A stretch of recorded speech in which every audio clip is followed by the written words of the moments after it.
นะยังบ่มีเจ้าภาพเจ้าศรัทธาเป็นผู้ที่จะไป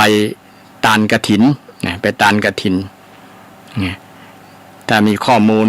เกี่ยวกับเรื่องที่ว่าตุเจ้าบ่ครบ5รูปเนี่ยบ่เป็นกฐินบ่ตานกฐินกันตานกฐินบ่ได้อย่างประมาณนั้นก็ให้ทำความเข้าใจให้ใหม่นะท่านผู้ฟังทั้งหลายนะเกี่ยวกับเรื่องกฐินนี่นะเพราะบางคนยังมีได้รับข้อมูลแบบนี้มาอยู่นะทำให้พระสงฆ์ที่อยู่พรรษาบ่ครบ5รูปเนี่ยนะสูญเสียโอกาสที่จะได้รับผ้าเอ็นดูท่านเหล่านั้นเนาะเอ็นดูพระสงฆ์เหล่านั้นที่จะรับแต่ในพระบัญญัติวินัยก็ต้องครบ5รูปคือจะต้องทำกฐินแต่รับนี้รับรูปเดียวรับได้นะแต่ต้องเอามาให้ครบ5นะเวลาจะทำสังฆกรรมกันเนี่ย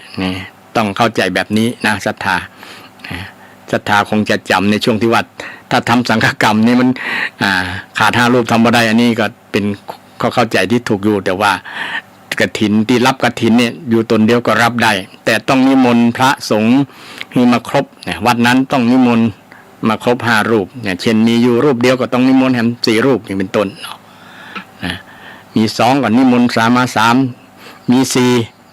4ก็นิมนต์มา1นี่ครบองค์5นะปัญจวัคองค์5ที่จะทำกฐินอันนี้ก็ให้ความรู้กับท่านผู้ฟังทั้งหลายเกี่ยวกับเรื่องการตานกฐินการทำกฐินที่ญาติโยมบางผู้บางท่านมีความประสงค์มุ่งหมายมีเจตนาดีตั้งจิตเจตนาไว้อยากจะทำบุญทอดกฐินสักครั้งสักเตื้อเนี่ยเนาะก็ไปจองได้นะยังบอกขวายนะยังมีเวลาเดือนป่ายก่อนนะถ้าพ้นยี่เป็งไปแล้วนี่จะหมดเขตของเวลาของการกฐินนะของเวลากฐินที่จะได้ทำก็ทำผ้าป่าแต่เนาแต่กฐินนี่มีพระนิสงส์มากนักหลายได้ทั้งคนตานได้ทั้งคนรับนะได้ทั้งตุเจ้าได้ทั้งศรัทธาญาติโยมเนี่ยมันเป็นอานิสงส์การตานกฐินเนี่ยนะวันพุธหน้าก็แล้วกันนะจะนำเรื่องกฐินมาอูศรัทธาญาติโยมฟังเพราะว่าจะใกล้เทศกาลตานกฐินกันนะตานผ้าภิกษุสงฆ์ในพระพุทธศาสนาเนี่ยเป็นประเพณีถือว่าเป็นอริยประเพณีและเป็นประเพณีที่รักษาพุทธศาสนาไว้ตัวนะท่านผู้ฟังทั้งหลายฉะนั้นที่มีความรู้ความเข้าใจเกี่ยวกับเรื่องนี้ก็ปรับทัศนะปรับความเข้าใจใหม่เกี่ยวกับเรื่องการที่มีความเข้าใจว่าตุเจ้าอยู่บ่ครบ5นี่บ่สามารถรับกฐินได้เนี่ยนะก็เข้าใจใหม่ว่ารับได้หมดญาติโยมมีตั้งแต่1รูปเป็นต้นไปรับได้หมดเลยถ้ามี5รูปก็ไม่ต้องนิมนต์ที่ไหนหรือว่านิมนต์ก็ได้นะนิมนต์ให้พระสงฆ์ที่ร่วมสังฆกรรมร่วมอุโบสถเดียวกันมาร่วมอนุโมทนาก็ได้นะเพื่อที่จะให้ท่านเหล่านั้นได้ร่วมอนุโมทนานะร่วมอนุโมทนากับที่พระสงฆ์วัดนั้นๆได้รับการทำกฐินแต่ละวัดละวาก็ส่วนนักเนาะจะมีศรัทธาญาติโยมมาเป็นเจ้าภาพเจ้าศรัทธาเจ้าภาพนะการตานกฐินนะตานกฐินเพื่อเป็นการทนุบำรุงวัดวาศาสนาไว้นะซึ่งก็เป็นอริยประเพณีที่ถือปฏิบัติกันมานะก็ขอยกเรื่องกฐินนี้ไปในวันพุธหน้าก็แล้วกันนะวันพุธนี้ก็ตั้งใจจะเรื่องอื่นนะแต่ก็บ่ฮู้จะเรื่องหยัง ยังคิดไปว่าจะเรื่องหยังดีแต่ว่าวันนี้ก็นึกถึง นึกถึงเรื่องหนึ่งที่มันเกี่ยวข้องกับศรัทธาที่เป็นผู้สูงอายุเนาะโดยช่วงเฉพาะช่วงเดือนกันยายนเนี่ยเป็นช่วงเดือนที่เปิ้นก็เกษียณนะเกษียณราชการเกษียณอายุนะอายุราชการจะผู้ที่ทำงานมาถึงอายุ60แล้วก็จะได้หยุดได้พักผ่อนละนะได้พักผ่อนได้พักผ่อนก็เลยจะนำเรื่องผู้สูงอายุมาพูดกับศรัทธาญาติโยมเนาะศรัทธาท่านผู้ฟังทั้งหลายในช่วงที่เดือนกันยายนเป็นช่วงเดือนที่เปลี่ยนผ่านคนที่เคยเป็นผอ.ก็จะอายุครบ60แล้วเนี่ยเนาะก็จะเกษียณอายุราชการคำว่าเกษียณก็ว่าเกษียณกะระนะบวกกับขีธาตุนะขีแปลว่าสิ้นเนาะขียะมูเนี่ยนะแปลว่าสิ้นกระแปลว่ากระทำเนี่ยก็คือสิ้นการกระทำคือบบ่ได้ทำงานเกี่ยวกับเรื่องที่ตัวเก่ารับผิดชอบไปแล้วก็ถือว่าเป็นช่วงเวลาที่พักผ่อนเป็นช่วงเวลาที่จะได้มีอิสระมีอิสระในการทำงานบ่ทำก็ได้เปิ้นก็บ่มีความผิดหยัง อยู่กับบ้านกับเอาลูกเอาหลานช่วงนั้นเพราะว่า ต่างกฎหมายต่างราชการเปิ้นก็ฮีสิทธิ์นี่แหละนะทำงานมาเมินบางคนทำตั้งแต่อายุ20ปลายนะจนถึงอายุ60ปีนะก็ถือว่าใจรับใช้ชาติเนี่ยรับใช้ชาติรับใช้ราชการรับใช้นายในหลวงราชการมาเมินก็เลยถือโอกาสช่วงนี้ก็ได้เป็นช่วงที่จะได้พักผ่อนได้พักผ่อนจึงมันก็มีข้อคิดหลายๆอย่างเกี่ยวกับเรื่องวัยที่เกษียณเนี่ยเนาะวัยที่เกษียณบางคนนี่บ่อยากเกษียณอยากจะอยู่ทำงานต่อไปว่ามันถ้าพักอยู่กับบ้านกับอย่างนั้นบ่มีการมีงานทำมันง่อมมันเหงาอย่างประมาณนั้นก็มีบางคนเนาะกำลังทำงานม่วนเองเป็นต้นแต่บางคนก็อยากออกก่อนเกษียณก็มีเนาะนะรีไทร์ก่อนนะ50ปลายก็ออกแล้วก็มีนะแต่บางคนนี่ทำงานมันม่วนนะมันม่วนอยู่แล้วมันได้ได้จ้าได้ปฏิสัมพันธ์กันเหมือนคนครัวเรือนเดียวกันนะทำงานตัวกันกับลูกน้องกับเจ้านายอย่างก็แล้วแต่นะถ้าได้ทำงานแล้วมันอยู่ม่วนมันรู้สึกว่าชีวิตมีค่าประมาณนั้นนะก็เลยอยากจะอยู่ต่อแต่ถึงกระนั้นก็ กฎหมายเปิ้นก็ยังบ่มีตัวว่าใครอยากจะอยู่ต่อต้องต่อให้อายุตอนนี้เนาะเพียงแค่พออายุครบ60แล้วก็ต้องเกษียณกันบ่ว่าจะเป็นข้าราชการพลเรือนข้าราชการทหารตำรวจต่างๆที่ทำงานอยู่เมื่อถึงวัยที่จะปลดแล้วก็จะจำเป็นต้องออกจำเป็นต้องออกมาเพราะกฎหมายว่าการเวลามาตึกกันนะมาตึกกันฉะนั้นในวันนี้ก็อยากจะอู้เรื่องเนี้ยนะเรื่องเกี่ยวกับผู้สูงวัยเพราะว่าคนที่เป็นเกษียณเนี่ยจะเข้าสู่ผู้สูงวัยอู้เรื่องวัยนี่เป็นเคยแบ่งวัยไว้อย่างน้อยก็10ช่วงนะ10ช่วงวัยนะตั้งแต่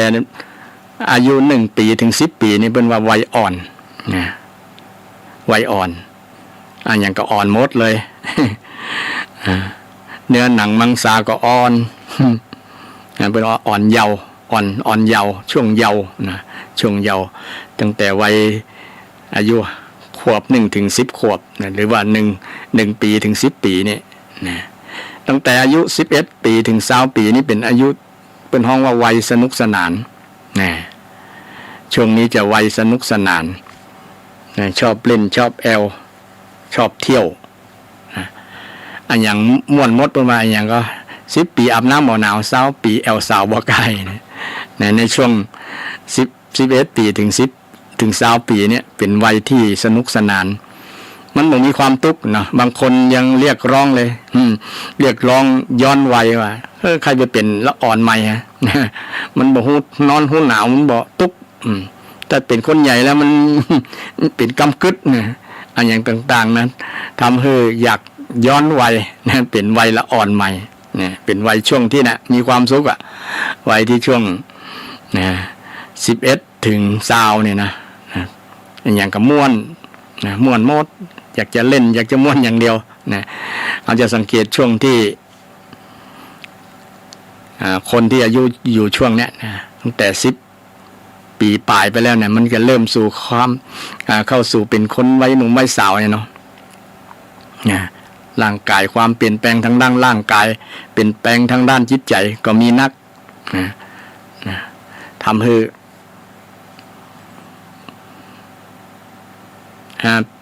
เป็นสิ่งที่เป็นที่สังเกตนะเป็นที่สังเกตส่วนมากก็มีเหมือนกันหมดคนอยู่ในวัยนี้คือช่วง11 ปีถึง20 ปีเนี่ยนะไม่ว่าจะที่ไหนนะกำลังซนกำลังดื้อเนาะนะเวลาครูจะโดยเฉพาะคนที่เป็นครูจะรู้จักดีรู้ว่านิสัยนี่ชอบเล่นเวลา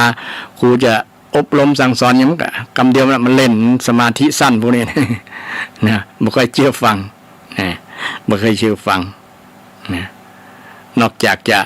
มีเรื่องเล่าสนุกสนานเฮฮาเนี่ยมันชอบเพราะว่านิสัยเขาช่วงนี้เป็นจันนะชอบหมุนเฮฮานี่ฉะนั้นพระสงฆ์บางรูปบางตนเป็นฮู้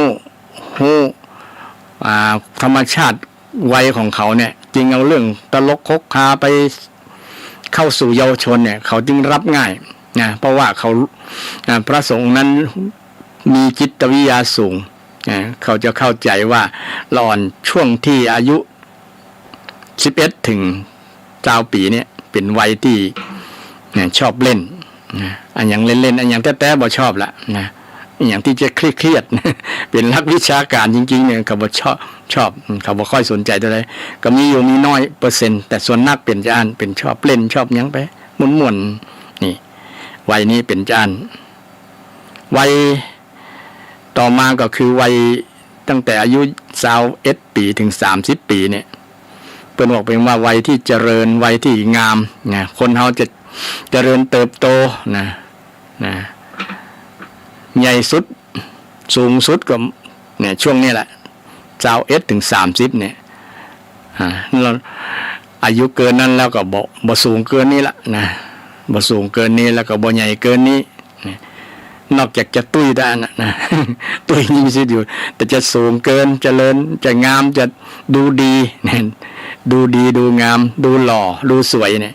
ก็อยู่ในช่วง20 ถึง 30เนี่ยท่านผู้ฟังลองสังเกตคน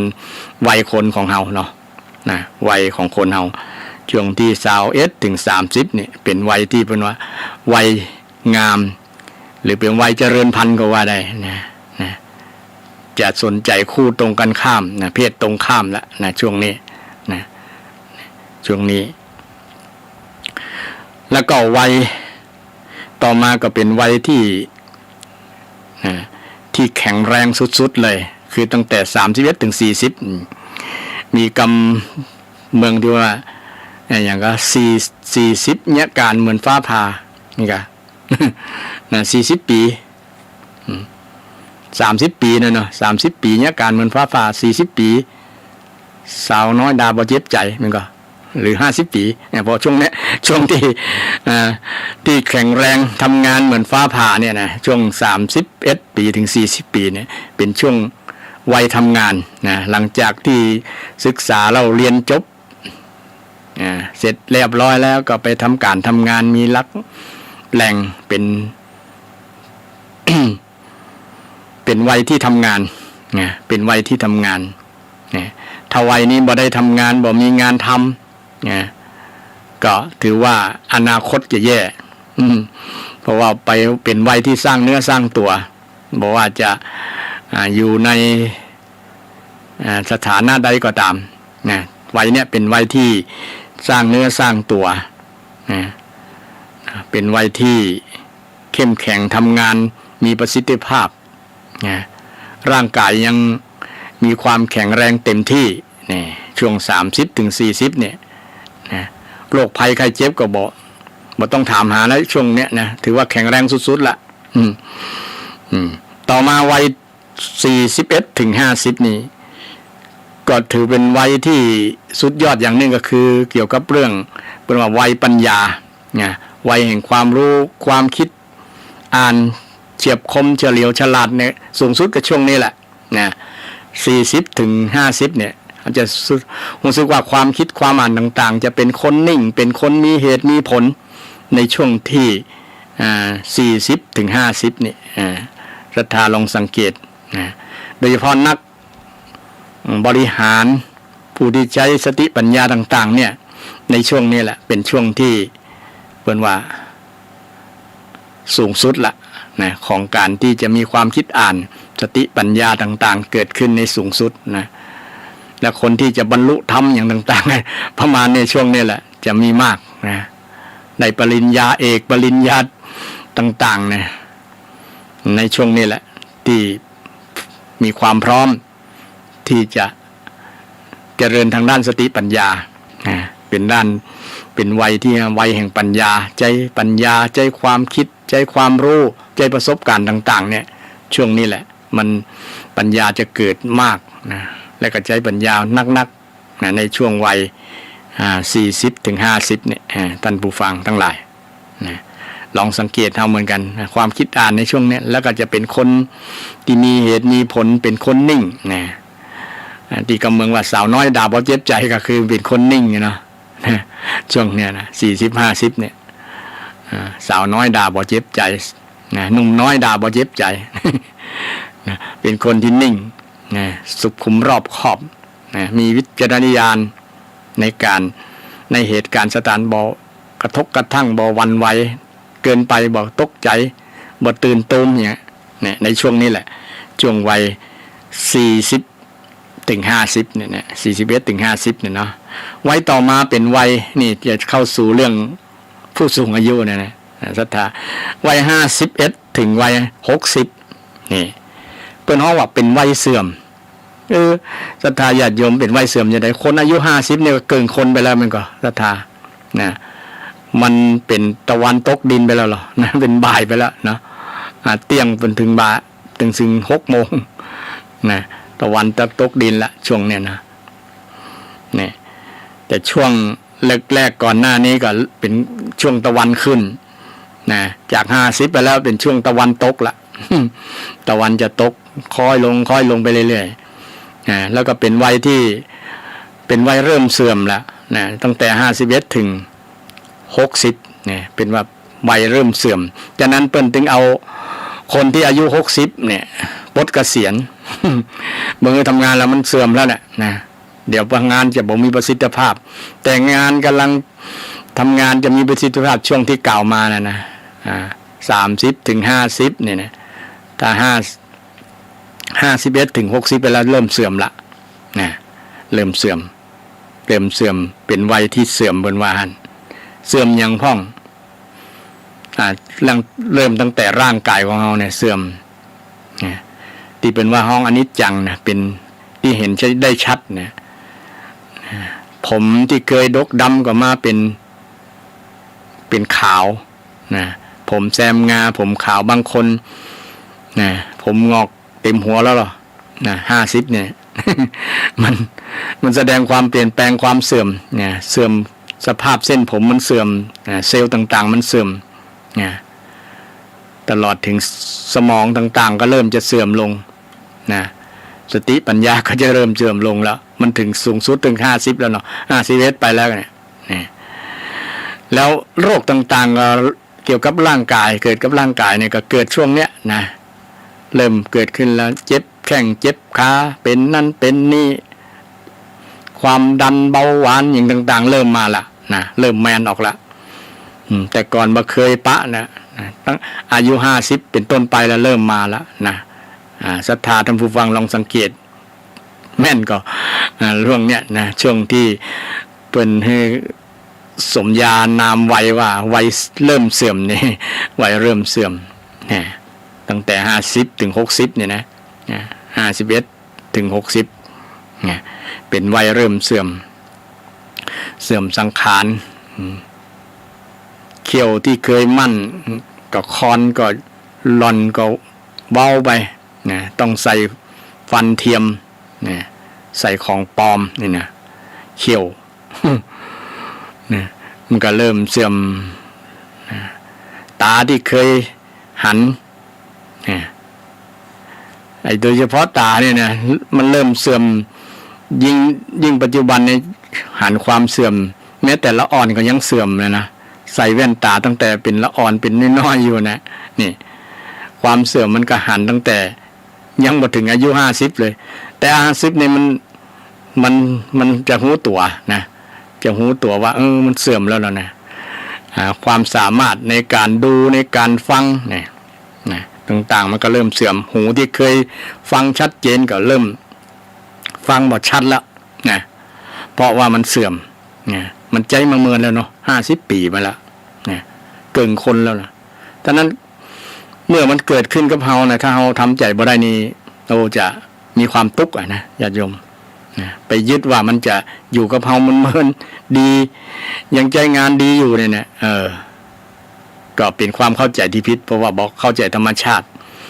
บอกว่าจะเป็นคนที่ไหนนะก็เสื่อมกันหมดละนะเมื่อถึงวัยนี้แหละนะเริ่มเสื่อมกันนะญาติโยม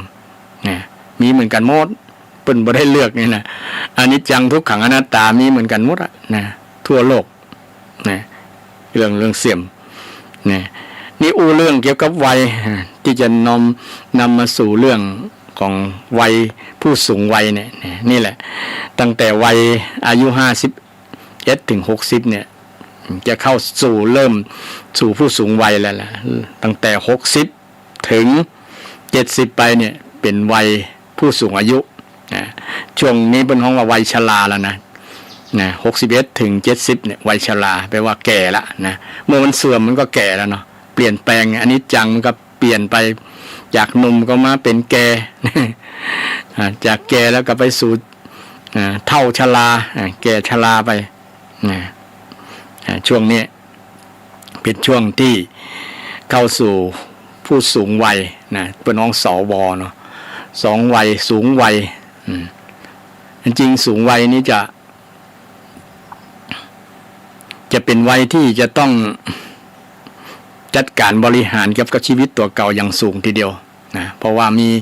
ปัญหาต่างๆจะเกิดขึ้นนะศรัทธาแต่ก่อนที่จะอู้เรื่องเกี่ยวกับวิธีหรือว่าปัญหาต่างๆที่เกิดขึ้นกับสูงวัยเนี่ย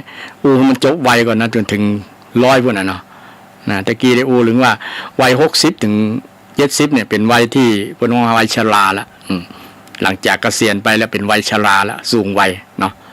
นะแล้วก็วัยต่อมาก็เป็นวัยช่วงที่อายุ71ถึงอายุ80เนี่ยเป็นวัยค่อมละนะสังเกตศรัทธาญาติโยมลองสังเกตว่าคนที่อายุ70ถึง80เนี่ยจะหลังคดหลังงอหลังค่อมกระดูกโกงกระดูกงอนะเตียวไปบ่งามเตียวบ่งาม เพราะว่ามันกระดูกมันจะโค้งโก้งจะงอมันบ่ซื่ออย่างเก่าละคนที่เคยสูงสมัยเป็นวัยเยาว์วัยเจริญนะ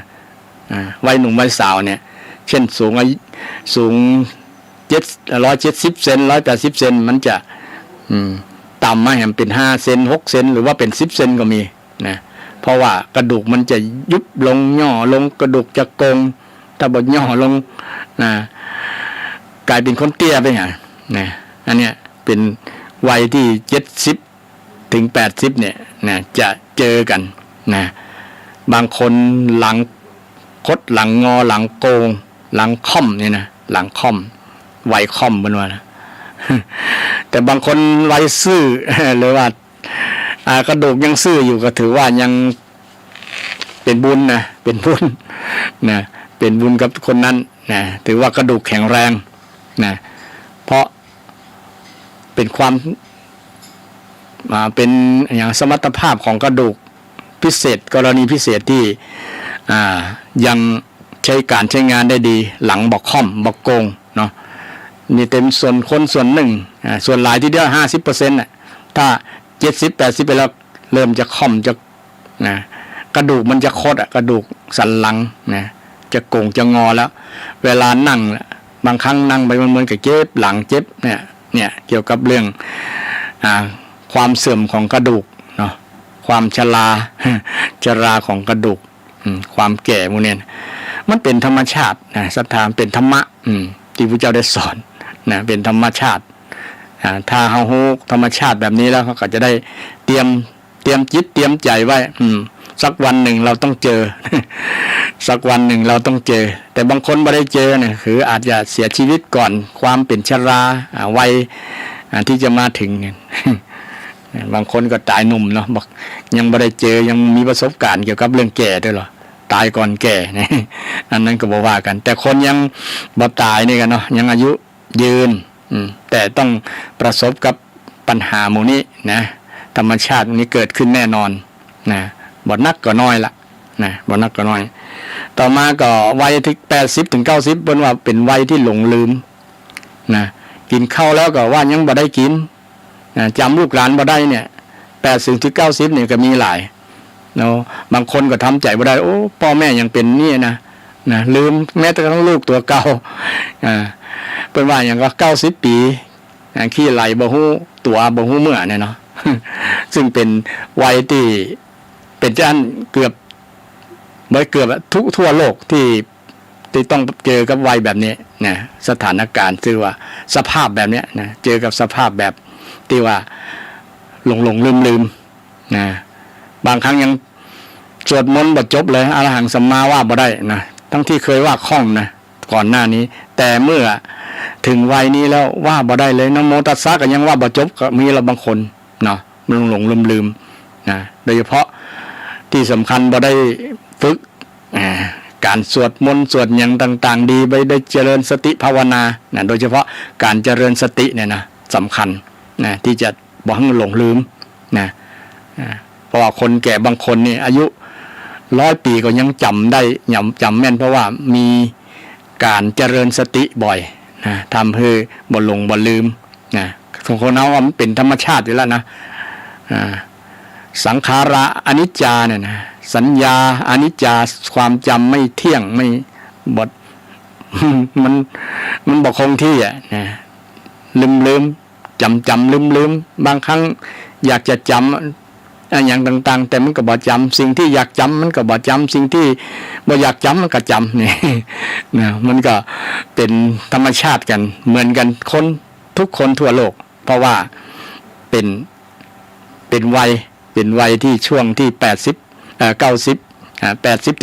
เนี่ยนะวัย90ถึงวัยถึง100 ปีนี่ถือว่าเป็นวัยที่นอนอย่างเดียวนอนนะบางครั้งก็เป็นเจ้าชายนิทราเจ้าหญิงนิทรานะเป็นผู้ติดเตียงเนาะแต่คนไหนที่ยังแข็งแรงอยู่นะอายุ100ไปแล้วก็มีอยู่เด้อแต่ว่าอย่างอื่นมันก็เสื่อมแล้วเช่นหูตึงฟังบ่ได้ยินเลยนะต้องใช้เครื่องช่วยฟังเนี่ยเป็นต้นเนาะอย่างอื่นมันเสื่อมแต่อวัยวะด้านในของร่างกายยังใช้งานดีนะบอกว่าจะเป็นอย่างไตก็ทำงานดีตับมันอย่างหลายๆอย่างทำงานดีนะระบบการย่อยต่างๆทำงานดีนะแต่อย่างอื่นมันรู้ละนะเช่นตาฟ้าฟางหันบ่ทีหันบ่ชัดนี่แต่บางคนก็จำเป็นต้องอยากจะนอนอย่างเดียวนะกินแล้วก็นอนนี่นะวัยเนี่ยนะแต่บางคนถึงวัย100 ปลายแล้วถึง120ก็ยังมีอยู่เด้อนะโดยเฉพาะชนเผ่าพันธุ์บางเผ่าพันธุ์ยังมีในปัจจุบันเนี่ย100 ปลายก็ยังหนุ่มก็มีหรอ เพราะว่าใจชีวิตมีวิถีชีวิตที่น่าศึกษาทีเดียว วันหน้าวันตาจะนำมาเล่าให้ศรัทธาญาติโยมฟังชนนั้นเป็นชนที่มีอายุยืนที่สุดในโลกนะโดยเฉพาะเปิ้นกิน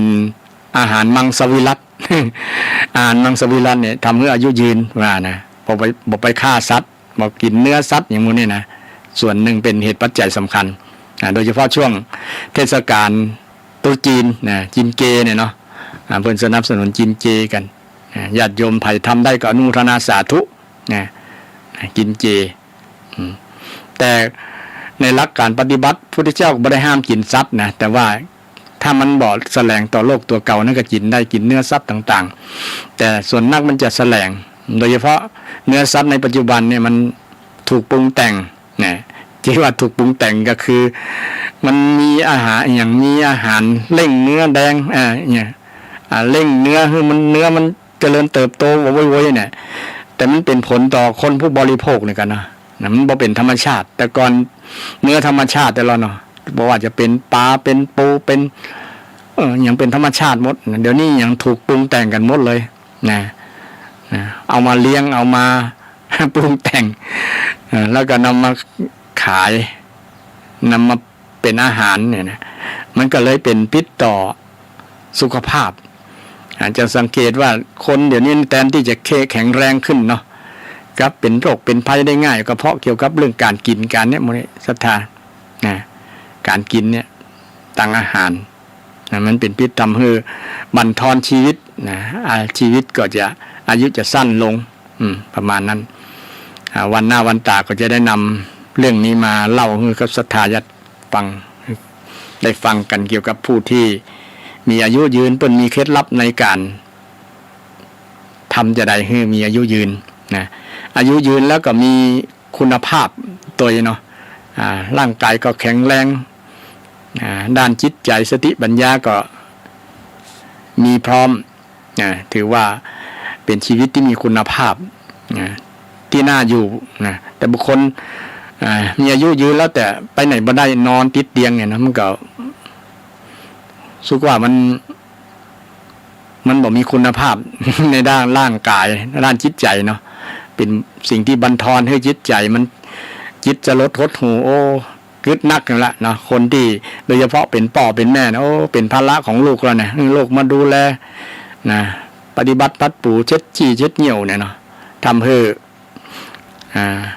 กึดนักเป็นกำกึดกับ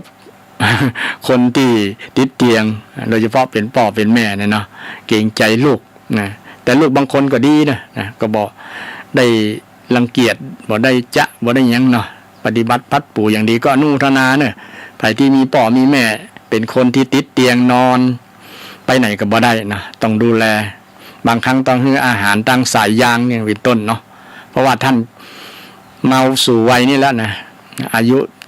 90เป็น100แล้วเนี่ยนะแต่ยังมีลมหายใจอยู่แต่ว่า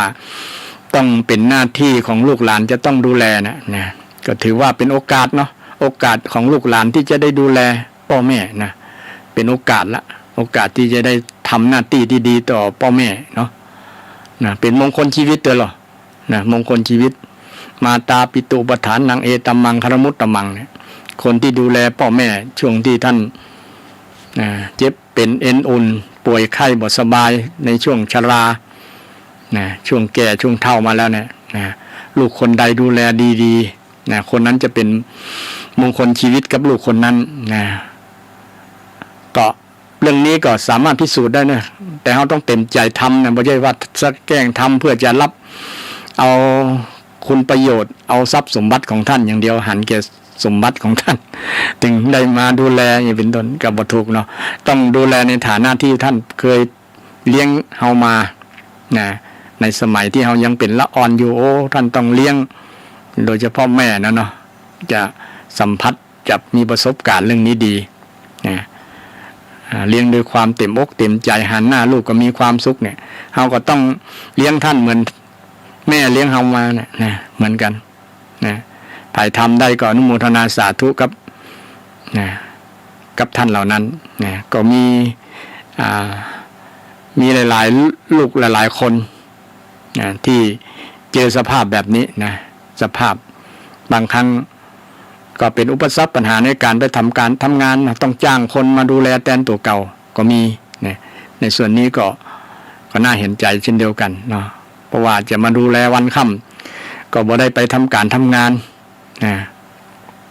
เพราะว่าการดำเนินชีวิตก็ต้องมี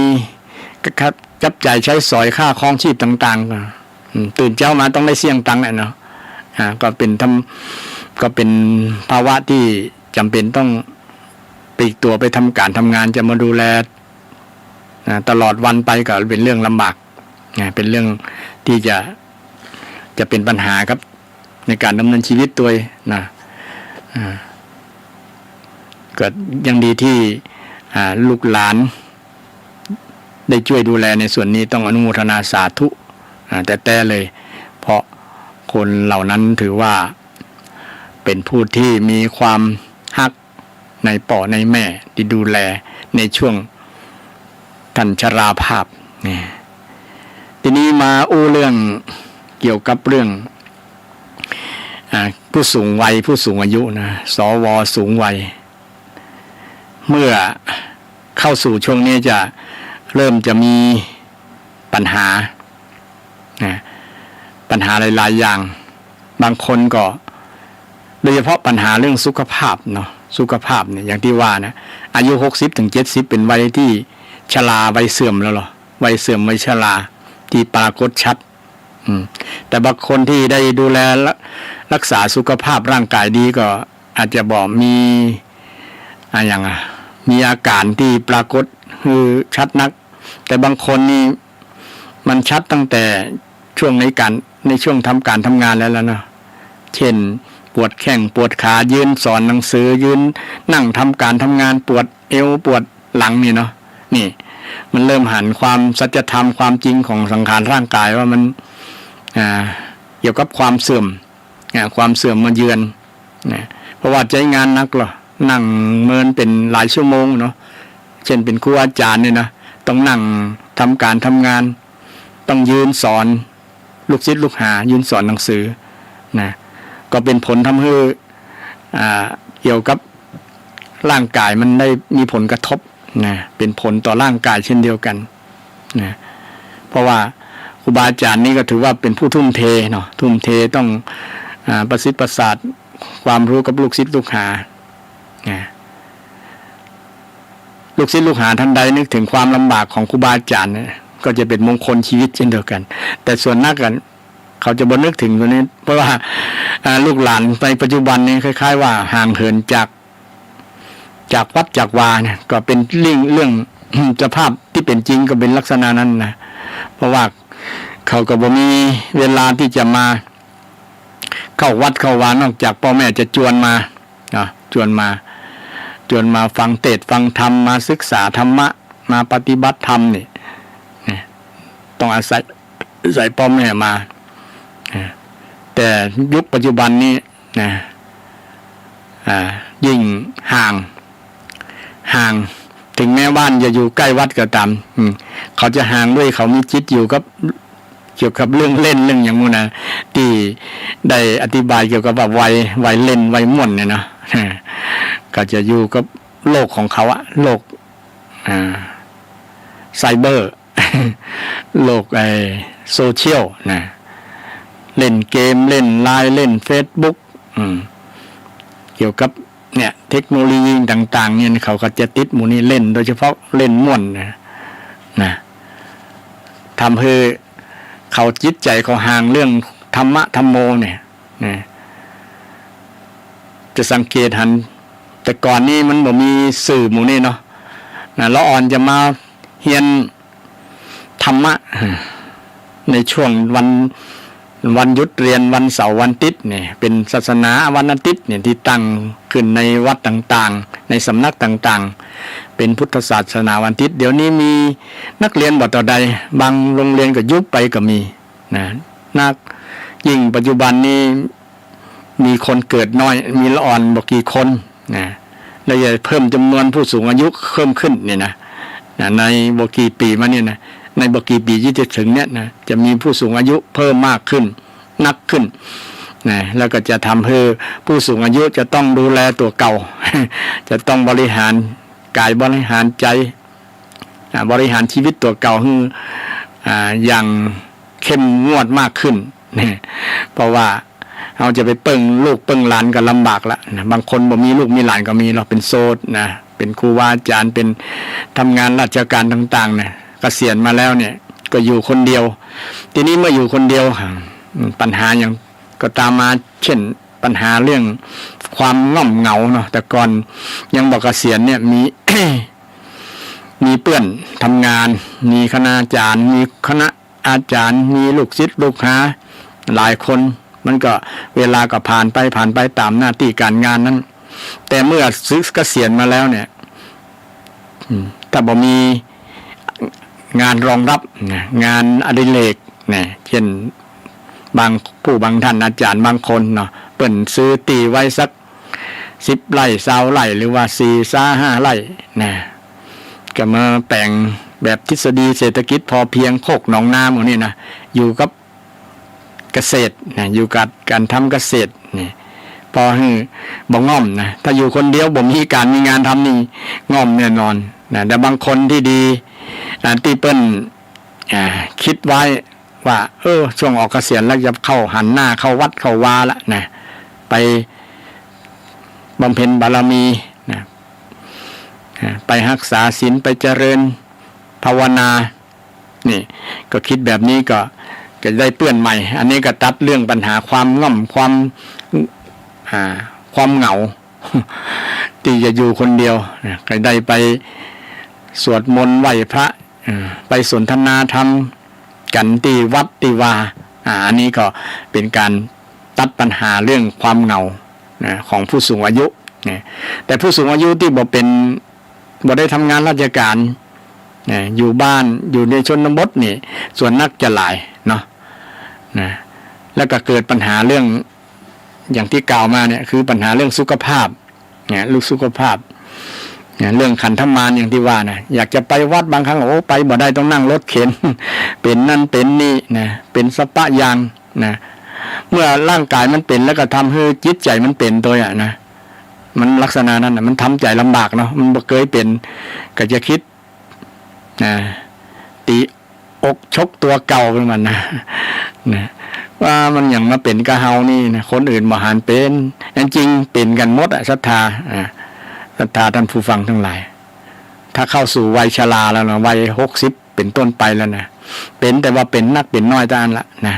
ถ้าคนเป็นนักก็จะแสดงอาการบางครั้งก็เตียวบ่ได้เดินเหินบ่สะดวกเนาะจะเป็นลมจะเมาหัวอย่างประมาณนั้นนะง่ายๆแต่คนที่มีอาการน้อยเพิ่นก็บ่มันยังมาแสดงอาการตลอดนะก็ถือว่าเป็นบุญกับคนนั้นที่สุขภาพยังแข็งแรงอยู่60ไปแล้วบ่มีอย่างเนาะยังวิ่งออกกำลังกายได้อยู่เนี่ยบางคนเปิ้นฝึกมาตั้งแต่ยังบอกเกษียณหรอยังเป็นหนุ่มอยู่นะยัง40-50เพิ่นก็เริ่มออกกำลังกายแล้วนะการบอกกำลังกายนี่เป็นสิ่งที่บ่ใจดีนะศรัทธาบางคนว่าเนี่ยมองว่าเป็นเรื่องตุ๊กเนี่ยก็มีเนาะบางคนว่าเช่นการทำงานอย่างนี้นะเป็นเรื่องตุ๊กก็มีบางคนว่านะอยากจะกินจะนอนอย่างเดียวประมาณนั้นเป็นเรื่องสบาย คิดแบบนี้ผิดนะนอนกินอย่างเดียวนี่ก็เป็นตุ๊กได้นะนอนอย่างเดียวก็เป็นตุ๊กได้นะเป็นตุ๊กได้นะแล้วจะอ่อนแอนะเพราะบอกกำลังกายนะภูมิคุ้มกันจะบกพร่องจะบ่ค่อยมีนะเปิ้นมีโรคอะไรอย่างกับจะเป็นเหมือนเป็นก่อนเปิ้นเลยอย่างโควิดเนี่ยเนาะ ถ้าภูมิคุ้มกันในร่างกายบ่เข้มแข็งบ่แข็งแรงเนี่ยนะเป็นได้ง่ายเป็นโรคได้ง่ายฉะนั้นต้องฟอร์มออกกำลังกายอยู่ตลอดเวลาถึงจะแก้ปัญหาเรื่องสุขภาพในส่วนของกายได้ส่วนของกายปัญหาเรื่องอย่างคนสูงวัยเนี่ยนะปัญหาเรื่องเศรษฐกิจปัญหาเรื่องเศรษฐกิจก็เป็นเรื่องสำคัญเรื่องการเงินการทองหมดเนี่ยเนาะบางคนก็หน้ามองบ่มีสตังค์จะไปซื้อครัวซื้อข้าวซื้อกับข้าวกับปลาบางคนก็หน้ามองบ่ได้ทำบุญกฐินกับเปิ้นอยากจะทำบุญ เป็นเจ้าภาพอันนั้นอันนี้ก็บ่ได้ทำก็เปิ้นเพราะว่าเงินบ่มีนะอาศัยเงินนะคนแก่เบี้ยยังชีพนะเพราะว่าเงินเดือนคนเฒ่าเนาะ660ก็ได้670ก็ได้780ก็ได้890ก็ได้1,000อย่างนั้นนะจริงๆจู้คนมีอายุยืนเนาะ ไปก็ได้นะก็ต้องอายุยืนแต่มันบ่เป็นจ้านั่นแหละเนาะมันทรมานบางครั้งเกี่ยวกับปัญหาสุขภาพนี่ก็ถ้าเอาบ่ดูแลเรื่องสุขภาพร่างกายให้ดีนะร่างกายก็มันก็จะไปโวยลำไปนะมันจะก็ไปก่อนวัยอันจะควร เช่นบางคนเรื่องแข้งเรื่องขาหน้ายังหนุ่มอยู่แต่ว่าเตี้ยวบ่ได้แล้วเนี่ยแสดงว่ามันมีปัญหาเรื่องสุขภาพของกายนะจะเป็นเกี่ยวกับโรคเกาต์กับเบาหวาน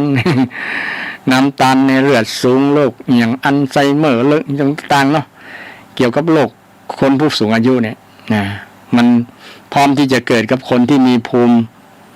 คุ้มกันต่ำนะคือบ่แข็งแรงนั่นแหละนะร่างกายบ่แข็งแรงกล้ามเนื้อบ่แข็งแรงนี่ฉะนั้นต้องให้ร่างกายมันได้ยืดเส้นยืดสายนั่นแหละนะได้ออกกำลังกายนะได้ออกกำลังกายแต่บางคนว่าการออกกำลังกายเสียเวลาบ่ได้ไปทำกิจกรรมการทำนิกรรมก็ถือว่าเป็นการออกกำลังกายเราไปทำเช่นทำสวนเศรษฐกิจพอเพียงนะไปกำมีดกำขอบก กำอันอย่างต่างๆที่มันจะให้เหงื่อมันออกถือว่าเป็นการออกกำลังกายไปในตัวก็ยังดีแต่อย่าไปทำหักโหมเกินกำลังนั่นแหละเนาะที่สำคัญถ้าหักโหมเกินกำลังก็จะเป็นผลเสียต่อร่างกายมันละต้องพอดีนะออกพอดีบ่ออกเลยกับบอดีต้องออกนะต่อกำลังกายอย่างแม่อาตมาเช่นเดียวกัน80ปลายนะก็มีลูกเป็นห่วงเรื่องสุขภาพร่างกายเนี่ยบ่ค่อยทำงานเพราะว่าแกเป็นคนขยันคนมันนะคนมันอาตมาก็บอกว่าอย่าไปห้ามเด้อแต่ว่าขอแม่บอกให้ทำเกินกำลังอย่างที่มันนักเกินก็อย่าไปยกไปกำเนาะอันอย่างที่มันทำได้ก็ทำตีทำแล้วมันบ่ง่อม มีการมีงานเนี่ยก็เป็นส่วนหนึ่งเหมือนกันนะคนเฒ่าเนี่ยถ้าบ่มีการมีงานนะอยู่คนเดียวนั่งกกๆเลยนะโอ้ง่อมแน่นอนนะแต่ว่าก็ต้องหาอย่างกิจกรรมทำดูทีวีไปกับอยู่ฟังเทศน์นี่เป็นต้นเนาะจะถ่ายฟังเทศน์ฟังอย่างนี้อยู่กับตัวเจ้าเนี่ยก็เป็นสิ่งหนึ่งที่จะทำให้บ่ง่อมนะจิตก็อยู่เสียงเทศเสียงตุเจ้าเทศธรรมนี่ก็จะเป็นกิจกรรมที่จะพัฒนาจิตใจเอาตัวนะบอกให้จิตใจมันง่อมมันเหงานะจิตใจอยู่กับคุณงามความดีนะนึกถึงพระรัตนตรัยเนี่ยนะพุทธานุสติธรรมานุสติสังฆานุสติเนี่ยเนาะกันเจริญที่บ้านก็ได้นะพุทธานุสติธรรมานุสติสังฆานุสติเนี่ยเป็นการบริหารจิตอย่างหนึ่งภาษาพระพุทธเจ้าว่าภาวนาเนี่ยนะญาติโยมภาวนาแปลว่าการเจริญจิตเนี่ยเจริญจิตภาวนาเนี่ยนะภาวนาการพัฒนาจิตใจให้เจริญให้จิตใจมันมีที่เปิ้งที่อยู่นะเพราะบอกถ้าเราบอกมีสิ่งที่ให้จิตใจอยู่นะมันใจมันจะคิดต่างๆนานาคิดสปะสเปดคิดโดยเฉพาะคิดเรื่องที่บ่ดีคิดที่เรื่องเป็นอกุศลต่างๆนะมันก็จะบั่นร้อนจิตใจให้จิตใจมันสูญเสียคุณภาพจิตใจมันเกิดสิ่งที่บ่ดีเกิดอกุศลขึ้นนะแล้วก็จะเป็นการทำลายสภาพจิตใจของตัวเก่าไปโดยนะอยู่คนเดียวระวังความคิดเป็นว่านะเวลาเราจะคิดก็นึกถึงคุณงามความดีนึกถึงคุณศีลคุณทานนะคุณศีลคุณทานนะคุณภาวนาเนี่ยเพิ่นบอกคนแต่ก่อนเพิ่นว่าเนาะอยู่คนเดียวก็บ่เป็นหยังมาวัดบ่ได้เนาะก็ฟังเทศน์ฟังธรรมเอาเดี๋ยวนี้มีพระสงฆ์องค์เจ้าเนี่ยเทศน์ธรรมเนี่ยเทศน์บรรยายทางสถานีวิทยุเปิดเลอะนะทางทีวีก็มีเปิดเลอะ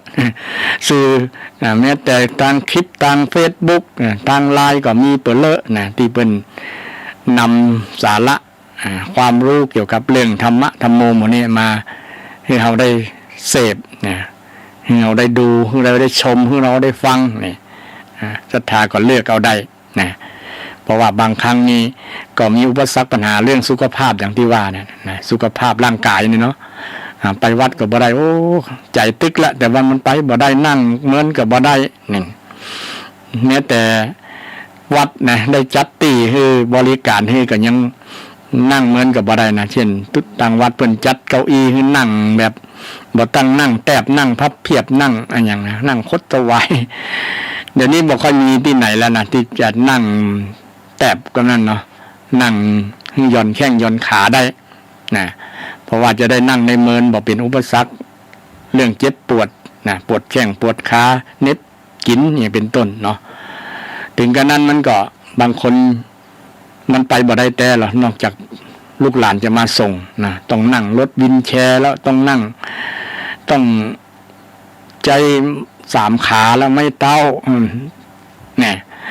มันเป็นอุปสรรคในการที่จะมาวัดมาวาอันนั้นก็บ่เป็นอย่างญาติโยมอยู่ที่บ้านฟังเทศน์ฟังธรรมก็ได้บุญได้กุศลโดยเฉพาะการบริหารจิตใจเนาะ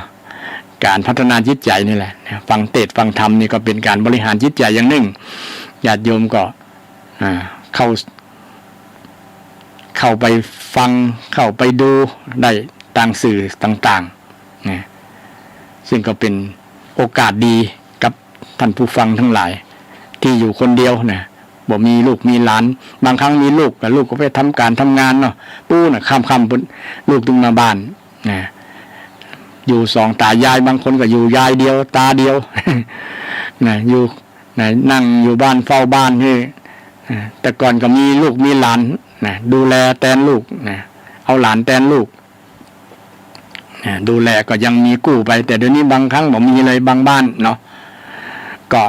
ลูกหลานก็ใหญ่ไปแล้วเขาก็ไปเฮียนไปอย่างอยู่คนเดียวเนี่ยอยู่เฝ้าบ้านคือลูกคือหลานนะอยู่ไปก็ฟังธรรมะไปนะฟังสิ่งที่ดีไปสื่อดีเดี๋ยวนี้มีทีวีมีอย่างทีวีสมาร์ททีวีเนาะมันเข้าสู่ใครดูอย่างมีหมดนะดูสาระธรรมดูด้านบันเทิงอย่างต่างๆดูได้นะแก้การบ่ง่อมบ่เหงาไปนะก็ผ่านไปวันๆแต่ถ้าได้ดูแล้วฟังแล้วได้เกิดสติปัญญาก็ฟังเทศน์ฟังธรรมนี่แหละศรัทธาได้ความรู้ด้วยความเข้าใจโดยเฉพาะเข้าใจธรรมชาติของชีวิตของเฮาเนี่ยแหละนะดังวัยต่างๆที่อาตมาได้อู้มาเนี่ยนะมันเป็นลักษณะจริงเกิดขึ้นจริงนะมีจริงและก็จะเกิดขึ้นกับเฮาตัวฉะนั้นท่าทีที่เฮาจะเจอกับมันเนี่ยเฮาจะมีจิตมีใจปรับจิตปรับใจกับมันเข้าหามันได้จะได้นะจะทำใจได้จะได้กับสภาวะที่มันจะเกิดขึ้นในวันหน้าเนี่ยนะนี่สำคัญบางคนทำใจบ่ได้โอ้อ่อนใจอ่อน อย่างมันเป็นที่คล้ายๆว่าตัวเก่าเป็นคนเดียวประมาณนั้นนะคนอื่นไปเทียบคนอื่นบางคนมันเปิ่นมีความการดูแลดีมาก็อาจจะบอกนักรุนแรงเหมือนกับเฮาเนาะรุนแรง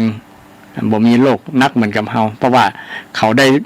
ดูแลสุขภาพมาดีนะผลออกก็จะดีสุขภาพจะแข็งแรงฉะนั้นถึงอย่างนั้นก็ตามก็ต้องมีเจอเกี่ยวกับเรื่องความเสื่อมอย่างต่างๆเหมือนกันถึงจะบ่มีโรคอย่างมันก็ต้องมีสักอย่างละลองไปตรวจค้นพบคนเฮาเป็นรังของโรคอย่างที่พุทธเจ้าได้ว่านะศรัทธาเป็นรังเป็นที่อยู่ของโลกเป็นที่อาศัยของโลกนะบางคนเป็นแล้วท้อใจนะอยากจะคิดสั้นอยากจะฆ่าตัวตายเนี่ยต่างรายการขอบิณฑบาตไว้นะญาติโยมอย่าไปฟังเนี่ยเอายังมีค่ามีราคาอย่างน้อยเฮาก็ได้เป็นที่ยึดเหนี่ยวทางด้านครอบครัวของลูกของหลานเป็นรักทั้งลูกทั้งหลานลูกหลานได้หันหน้าหันตาเขาก็มีความสุขมีความอบอุ่นใจบางครั้งเขาก็แนะนำปัญหาต่างๆให้ลูกของหลานได้อย่างน้อยเขาก็มีประโยชน์เขาเคยสร้างประโยชน์มาแล้วอย่างน้อยเขาก็ได้เลี้ยงได้ดูแลลูกหลานมาจะให้ลูกหลานได้มีโอกาสทำความดีกับเขานั่นแหละ อยู่ไปนะญาติโยมใครที่คิดสั้นเนี่ยถือว่าเป็นบาปนะศรัทธาอย่าไปคิดสั้นนะเพราะว่าการคิดสั้นนี้เป็นแทนที่จะตัดปัญหาไปเพิ่มปัญหาให้หลายๆอย่างปัญหาเกิดขึ้นนะบางครั้งมีการเฮี้ยนแบบกันมุมมีเหรอคิดสั้นกันเนาะยิ่งปัจจุบันเนี่ยมีอุปกรณ์อย่างต่างๆเอื้อเฟื้อในการที่จะคิดสั้นคิดสั้นฉะนั้นเราต้องยอมรับความจริงถึงแม้สุขภาพร่างกายของเราจะบ่ดีก็เหมือนเปิ้นก็ตามแต่ว่าเราก็ต้องหาความสุขในช่วงที่กายเรามีความทุกข์เนี่ยนะหาความสุขด้านจิตใจโดยเฉพาะความสงบสุขนะความสงบสุขนะความสงบสุขของด้านจิตใจนะเช่นการเจริญสมาธิเนี่ยมันก็เป็นวิธีหนึ่งหาความสุขสงบสุขได้นะเช่นจิตเรากำลังคิดอย่างบ่ม่วนบ่งันเนาะคิดไปแล้วอันนั้นอันนี้บ่ม่วนใจนะเราก็มาเจริญสติมาเจริญสมาธิเนี่ยนะเจริญสมาธิมันก็จะระงับยับยั้งความคิดหนึ่งที่มันเกิดขึ้นก่อนหน้านี้ได้นะความสงบความสุขก็จะเกิดขึ้นความสุขบ่เกินความสงบสงบจากความคิดบดีต่างๆสงบจากอกุศลต่างๆเนี่ยเป็นสิ่งที่มีความสุขกับ ผู้ปฏิบัติธรรมผู้ปฏิบัติธรรมผู้ที่อยู่คนเดียวต้องหมั่นเจริญสมาธิภาวนานะหรือว่าต้องหมั่นพัฒนาจิตใจนะจะฟังเทศน์ฟังธรรมก็ได้เนาะถ้าบอกเจริญสมาธิในการทำจิตให้สงบเนี่ยจริงการฟังเทศน์ฟังธรรมกับการเจริญสมาธิอย่างนึงเหมือนกันเหรอเพราะว่าจิตใจของศรัทธาญาติโยมจงจดจ่ออยู่ในเสียงในการเทศน์มาหรือผู้บรรยายพระสงฆ์องค์เจ้าเทศน์บรรยายต่างๆแต่ต้องมีสมาธิฟังถึงจะรู้เรื่องเนาะอย่างวันนี้อาตมารู้เรื่องยังศรัทธาญาติโยมถ้ามีสมาธิฟังก็จะรู้เรื่องได้แต่ถ้าใจลอยฟังไปแล้วบ่มีสมาธิบ่เจริญสมาธิเนี่ยนะบ่จิตใจบ่จดจ่อครับเสียงเทศน์เสียงธรรมต่างๆมันก็ใจลอยคิดอย่างต่างๆก็ฟังบ่รู้เรื่องนะตุเจ้าเทศน์เรื่องอย่างอู้เรื่องอย่างเนี่ยไปถึงได้แล้วเนี่ยเพราะว่าจิตมันบ่อยู่กับสิ่งที่เราจดจ่อสิ่งที่เราฟังฉะนั้นการเจริญสมาธิก็อยู่กับกิจการงานต่างๆในมดนะศรัทธาบอกว่าเราจะมีเรียบทอย่างกินเดินยืนทำพูดคิดหมู่เนี่ยนะเป็นการใช้สมาธิการเจริญสมาธิทั้งนั้นนะ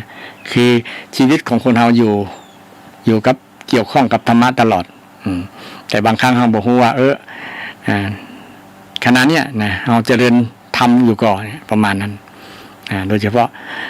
สติกับสมาธินะก็เป็นมรรคในองค์8นะมรรคมีองค์8นะมรรคในวง8คือวิธีที่จะระงับทุกข์นะระงับความเหงาก็เป็นความทุกข์อย่างหนึ่งนะง่วงเหงาหาวนอนนี่เป็นกิเลสเนี่ยเป็นกิเลสเป็นอุปสรรคในการทำสมาธิอย่างหนึ่งฉะนั้นไผ่ที่เจริญสมาธิสิ่งเหล่านั้นก็จะหายไปนะแก้ปัญหาของเฮาได้นะเกี่ยวกับเรื่องที่เวลาเฮามีปัญหาเกี่ยวกับเรื่องความบ่ม่วนอกบ่ม่วนใจความเบื่อหน่ายอย่างต่างๆพวกนี้มันเป็นเรื่องของเพื่อนห้องกิเลส เป็นเรื่องกิเลสเกิดขึ้นกับจิตใจเฮาเนี่ยเฮามีวิธีจะทำให้สุขภาพจิตเฮาดีเนี่ยในหลักพุทธศาสนาก็สอนให้เจริญมรรคมีองค์8นี่แหละศรัทธาก่อนที่เจริญสมาธิสติก็ต้องมีความเข้าใจที่ถูกเป็นสมาธิเองนะทั้ง8ข้อเนี่ยมันบางครั้งก็เจริญพร้อมกันมักมีองค์8ศรัทธาคงจะจำได้พ้องกันเนาะมี สัมมาทิฏฐิสัมมาสังกัปปะสัมมาวาจาสัมมากัมมันตะสัมมาอาชีวะสัมมาวายามะสัมมาสติสัมมาสมาธิเนี่ยเป็นวิธีเป็นมรรควิธีเป็นวิธีที่จะพ้นจากปัญหาพ้นจากความทุกข์นี่ฉะนั้นเมื่อผู้สูงวัยศรัทธาญาติโยมที่เป็นผู้สูงวัยแล้ว60 ป่ายไปแล้วนะส่วนนักที่ฟังเทศทั้งหลายนี้ก็ส่วนมากจะเป็นผู้สูงวัยแล้วนะ50 ขึ้น60 ขึ้นนะ60ละขึ้นบางคน70 80เนี่ยศรัทธาญาติโยมไผ่ที่อายุ80ฟังเทศอยู่เนี่ยก็กิ้งๆมากำเนี่ยจะอนุโมทนาสาธุ อายุ80ไปแล้วยังฟังอยู่ยังหูยังได้ยินชัดเจนเนี่ยยังสนใจเรื่องธรรมะธรรมโมเนี่ยถือว่าเป็นเรื่องการบริหารจิตใจตัวเก่าเนาะใจมันห่มเรื่องมูนี้นะถือว่า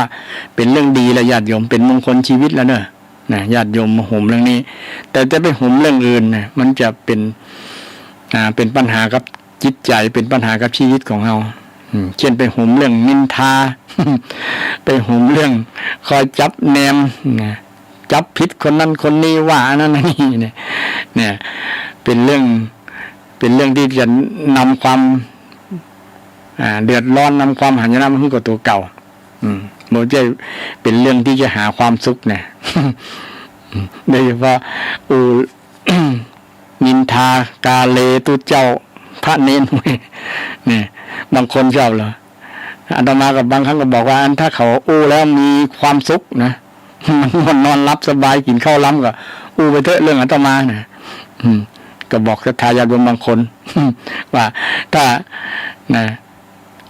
ขวัญเรื่องตัวเจ้าตัวนั้นเป็นจ้านี่เนี่ยนะแล้วม่วนนะแล้วมีความสุข แล้วกินข้าวล้ำแล้วนอนรับเนี่ยไปเถอะนะแต่แล้วมันจะทำให้แตกแยกแตกสามัคคีไปคนนั้นฟังคนนั้นกับเข้าข้างอันนี้เข้าข้างตัวเจ้ากับเข้าข้างด้านนั้นเป็นฟักเป็นไฟพิษหัวกันเนี่ยนี่บดีนะศรัทธานะก็ต้องไปจะควรเลิกพฤติกรรมแบบนั้นเพราะว่ามันจะสร้างความแตกแยกแตกสามัคคีโดยเฉพาะเรื่องคำสอดเสียดปิสุนาวาจาเนี่ยนะเอาเรื่องนี้ไปเล่ากับคนนั้นเพื่อให้คนนั้นจังคนนี้เนี่ยอันนี้แหละสอดเสียดเนี่ยศรัทธาหมดไปสอดเสียดเป็นปิสุนาวาจาแล้วเนี่ยนะเอาคนนั้นไปเล่าคนนี้ไปเล่าคนนั้นเพื่อจะให้หาพักหาพวกหาเพื่อนนะว่าเขาจะหันตัวกับเขาเมื่อไรถ้ามีลักษณะนั้นเป็นบาปกรรมนะญาติโยมเป็นบาปกรรมตั้งปากนะเสนียดปาก นะมันจะเป็นทุกข์เป็นโทษกับคนตัวเก่ายังบอกว่าเป็นโทษกับคนอื่นตัวนะมันเป็นบาปตั้งวาจาปิสุนาวาจาเนี่ยพุทธเจ้าสอนว่ามันเป็นทุจริตทางวาจาวจีทุจริตวจีทุจริตมันมาจากจิตใจนี่นะเนาะใจสั่งฉะนั้นบ่งบอกถึงการพัฒนาด้านจิตใจจิตใจนำไปสู่วจีทุจริตก่อนหรือว่านำไปสู่วจีสุจริตถ้านำไปสู่วจีทุจริตแสดงว่าจิตใจเฮาเป็นอกุศลจิตใจเฮาเป็นกุศลถ้านำไปสู่วจีสุจริตก็คือบ่งบอกถึงจิตใจเป็นกุศลกุศลมูลกุศลละที่จะทำให้พฤติกรรมแตกต่างกันนี่เรื่องปัญหาของศรัทธาผู้สูงวัยผู้สูงวัยตั้งแต่อายุปลดเกษียณมาแล้วนะ60มาแล้วเนี่ยจะมีลักษณะ1เรื่องสุขภาพร่างกายเนาะเป็นนั่นเป็นนี่นั่งก็ลุกก็ปัญหาเรื่องสุขภาพทางด้านจิตใจเนี่ยที่ว่าเป็นเรื่องความง่อมความเหงาต่างๆนะครับเรื่องจิตใจนะเนาะจิตใจมันง่อมมันเหงาบ่มีกู้คนจ๋าอันจริงไปวัดไปวาเนี่ยเขาจะสังเกตหันนะคนที่ง่อมเนี่ยคือได้กู้จ่ากันไปจ่าที่วัดก็ถือว่าดีอยู่ญาติโยมนะถือว่าไประบายไปผ่อนคลายเนาะบางครั้งตัวเก่ามีปัญหาก็ไประบายไปเขาฟังแล้วมันจะเบาเนี่ยบางคนเบาหรอมันบางคนเก็บกัน อั้นอยู่ในใจบ่รู้ระบายไผเนาะมันบางครั้งอาจจะเป็นระเบิดได้นะถ้าบ่ระบาย แต่ระบายให้คนอื่นฟังที่เฮามั่นใจว่าเขาจะรับฟังเฮาได้นะเขาจะฟังเฮาได้นะเขาจะบ่บินหน้าหนีนะก็ระบายดีเนี่ยโดยเฉพาะถ้าไประบายที่วัดที่วาระบายให้ตู้เจ้าฟังกับตู้เจ้าก็จะได้แก้ไขให้เนาะว่าโอ้เดี๋ยวนี้โยมมีปัญหาเรื่องสุขภาพจิตใจแล้วเนอะนะโยมต้องเปลี่ยนวิธีความคิดนี่นะถ้าโยมอุลักษณะนี้แสดงว่ามีความคิดเป็นนี่เนี่ยมันบ่เป็นผลดีกับจิตใจของโยมเนอะบ่เป็นผลดีต่อสุขภาพจิตใจนะถึงวันนี้สังคมส่วนหนึ่งเนี่ยมีถือว่าเป็นปัญหาเรื่องสุขภาพจิตนะบ่ใช่ว่าเป็นโรคจิตนะถ้าเป็นภาษาธรรมก็ถือว่าเป็นโรคจิตนะโรคที่กิเลสมันทำลายจิตใจถือว่าเป็นโรคจิตที่ทำลายจิตใจถือว่าเป็นโรคจิตนะ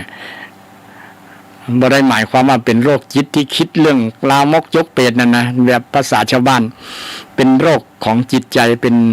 ใจมีปัญหาที่จะต้องแก้นะเช่นเขามี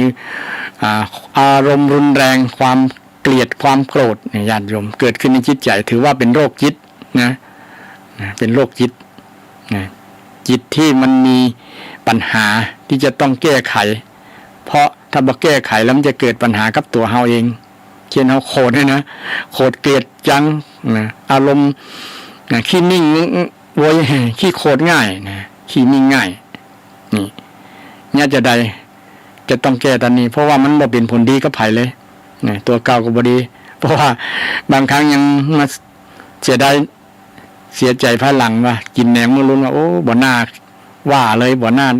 อู้กรรมนี้เลยบ่น่าทำเลยเนาะเฮาเนี่ยนะก็ยังมีอยู่นะแต่จะอายบอกกล้าตำหนิตัวเก่าให้คนอื่นฟัง เพราะว่าคนเอามันยังเข้าข้างตัวเก่าเนาะบ่ยอมรับว่าตัวเก่าผิดเนี่ยนะถ้ามันพิจารณาจริงๆน่ะเฮาบ่ได้ผิดนะกิเลสนะญาติโยมมันพาให้เฮาเสียเนี่ยต้องโทษกิเลสบ่ใช่โทษเฮานะ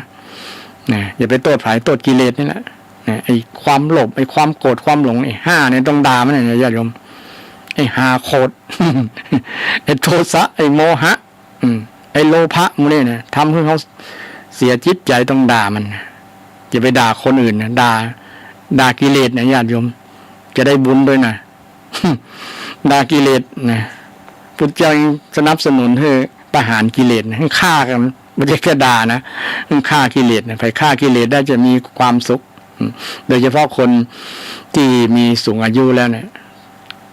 บางคนก็มีธรรมะเป็นหลักนะก็เป็นคนสงบบอกเป็นคนที่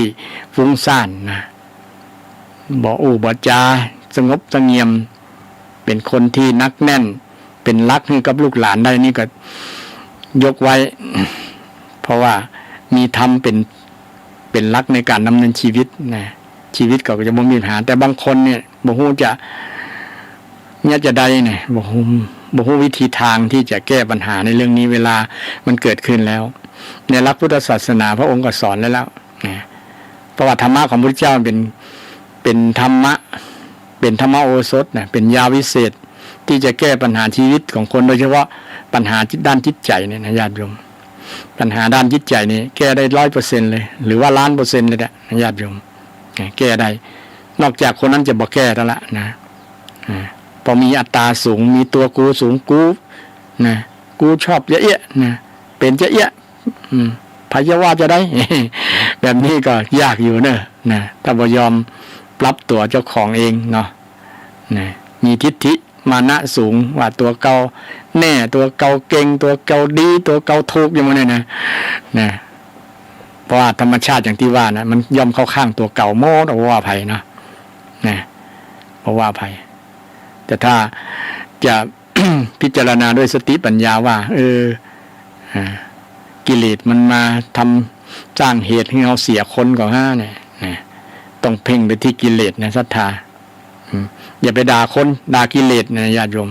ด่าคนนี่ก็พิษหัวกันละด่ากิเลสโอ้ไอ้กิเลสในคนนั้นมันน่าจังนะอย่าไปว่าจังคนนั้นนะไอ้กิเลสอยู่ในคนนั้นมันน่าจังนี่นะถึงอยู่แล้วเนาะไอ้ความโกรธเนี่ยมันอยู่ใน คนคนนั้นมันจะเอาออกจะได้นะเนี่ยต้องหาแนวคิดนะหาวิธีแบบนี้ที่จะแก้ปัญหาสุขภาพจิตใจสุขภาพจิตใจมันเกิดกับคนนะมันเป็นโลกธรรมนะญาติโยมสิ่งมูนี่นะโลกธรรมมีสุขมีทุกข์มีนะสรรเสริญมีนินทาหมดนี่นะก็คิดอย่างนี้ก็จะได้ทำใจได้ได้ทำใจได้พัฒนาจิตใจได้โดยเฉพาะคนที่เป็นผู้รักผู้ใหญ่เป็นพ่อเป็นแม่เป็นผู้นำครอบครัวเนี่ยนะต้องเป็นรักให้กับลูกกับหลานถ้าเราเป็นคนมีสุขภาพจิตดีนะคือได้รับการพัฒนาจิตใจนะ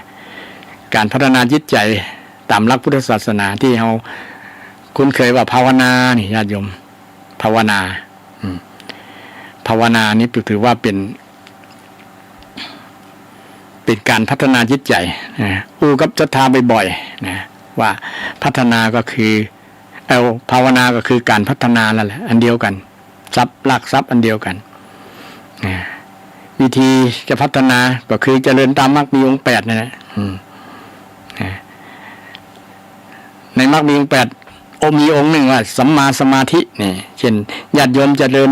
สัมมาสมาธิจะได้เช่นในสัมมาสมาธิมีวิธีเจริญเช่นเจริญเมตตาเจริญพรหมวิหาร4เนี่ยพรหมวิหาร